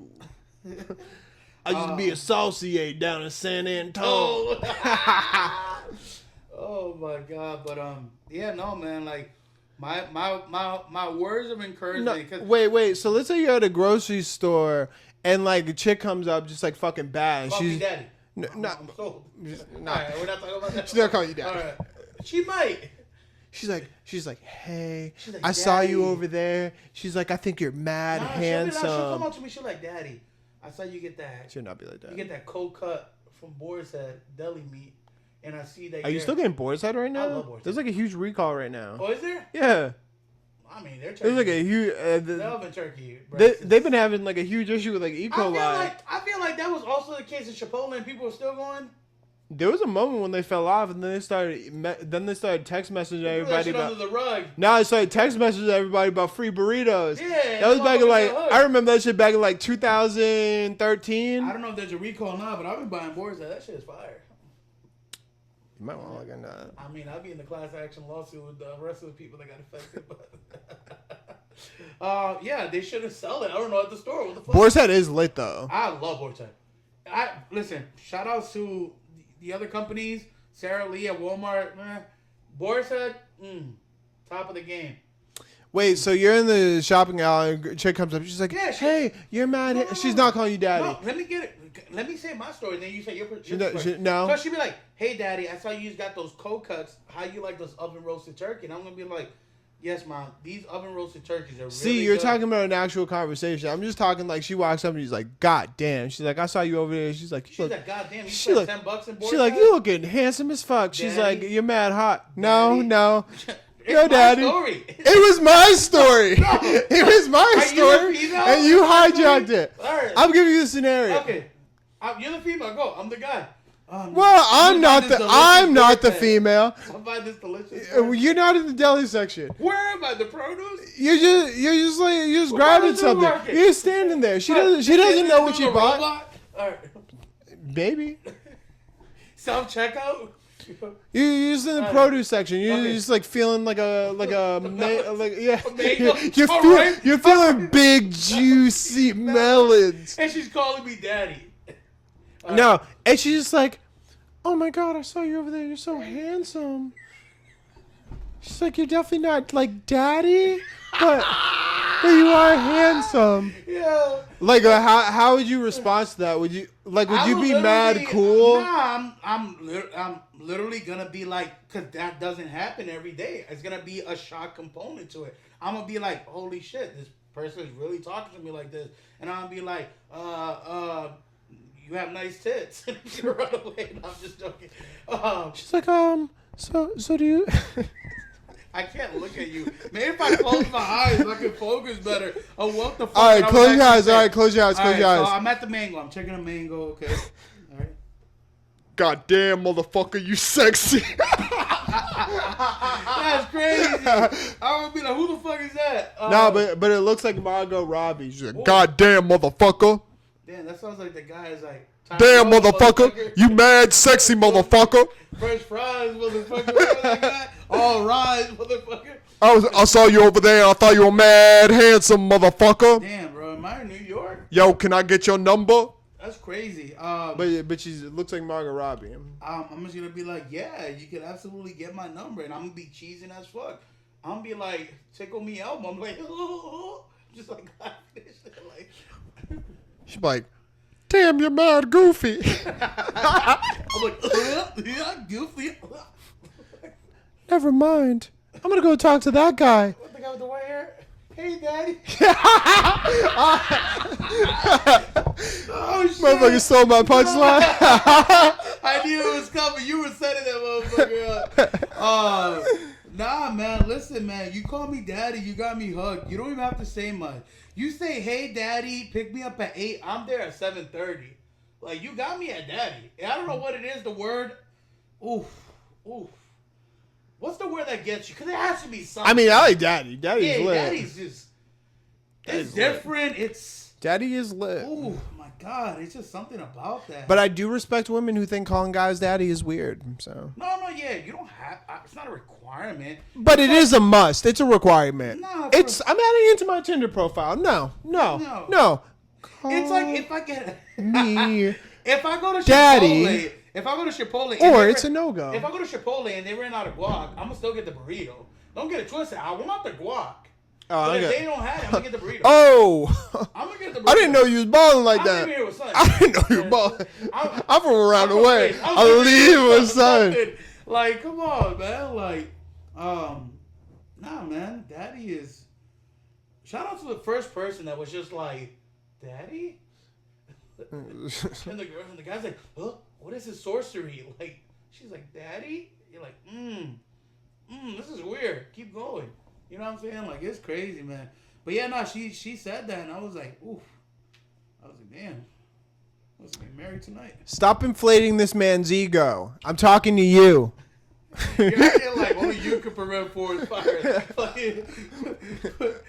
Oh, shit. Only you can prevent a menace in these streets. Smoking the bear, motherfucker. Stop calling Abel daddy. Hey man, anyone call me daddy. He don't know how to act. Yo, daddy, chill. But calling me daddy, That's crazy. perfectly fine. Yeah. That's Daddy, fine. chill. That's Daddy, fine. chill. Oh my god. That's so stupid. Nah, man, definitely. Again, I can't harp this enough. Get out there. There's people right now that are like scared, man. Listen, man, I think my biggest fear is like dying alone. I always said that. And there's so much people in this world, but we have this like phobia sometimes. I know people that are trying to get out into the dating game and they're in their 40s and 50s. You know, they were in a marriage. They're recently divorcees. You know, I was just thinking of, like, eventually this podcast is gonna be fucking huge. No, it's going to be big time. Honestly, I do think I'm not even joking. This is going to be big. Especially, I mean, I think of going back to the whole marketing thing. Like, plenty of people have like podcasts. I've never seen them like do like a full blown like social media run. Bro, I'm like more excited about like the new people that we're gonna get to meet, the networking, and in addition to like, there's just so much. There's just gonna be so many doors that are gonna continue to open up. So that's why I'm excited to like. Well, I want to get I can't wait to have like an actual studio space. Yeah. Like this shit right now, Yeah. like it looks kind of official on camera. Like I'll tell you, this setup is ghetto as fuck. No, but this is straight. We got the Drake background and take care like. Nah, but like y'all can't see it, but like the mics are attached to like Oh no, they two the $10 equipment, like the folding equipment's things. gonna get better. Like everything's gonna Like the audio's gonna be better. The quality of the video's gonna be lighting better. system is fucking You're crazy gonna start right seeing now. our office start getting better. The money starts flowing in. That's what I'm saying. We're gonna be like money, money, money, money. That's exactly what I'm three-piece saying. suit and shit, motherfucker gonna look like Pitbull. Well, even like this, like I'll probably end up moving this over there, and then Yeah. I was thinking of. I mean, I also want to do the podcast with my dad, Yeah. but I was gonna like head over to the fucking Technocopia, and I was gonna like do like a whole like. So basically, I could like have like do the all scene, ads. huh? Can you do like something with all our ads and handles and all that email? Theoretically, or you could just post it in video, anyways. I could. So right now, I mean, I could do that, but right now we have I set up the link tree. Yeah. So basically, like, it's not on all of our stuff. The only thing that the link tree is on is the YouTube, but everything else leads to the YouTube. Right. But what I was gonna do with this is I was basically gonna get like a piece of wood, paint it, and then I was gonna use the CNC machine down at Technocopia, and then have it like cut out our heads and then cut out the lettering, paint those, and then do like a sign back here. That'll be fire. Yeah. That'll be fire. Nah, man. it's What y'all definitely- motherfuckers know about branding? What you know about that? What you know about the Sassone season? Oh, Join it? we're gonna have to come up with a name for our followers. I know. What are we gonna call The daddies. them? Ooh, No, I'm not calling y'all daddy. the daddios and the mommios. Yo, you know what's crazy that I think it's funny to talk about? In the animated picture that we have usually in our thumbnail or a lot of our social media, for some reason, All of our social media. all of our social media, no Diddy, our lips came out really juicy. That was your first comment. Nah, and we almost consider calling this the Juicy Podcast, which is crazy. And it kind of has a ring to it, but we just decided to keep it traditional. I mean, the edit I sent you did not look terrible. Nah, I mean, the Juicy Podcast, Juicy. Juicy. We just call our disciples The or people juicers. following us Juice, the juiciest, The drips. the drips. Oof, Oof. oof. These ideas are just flowing. Shit ain't gold these days. God damn. Oh my god. Nah, but I'm legitimately excited to build out like a fucking studio.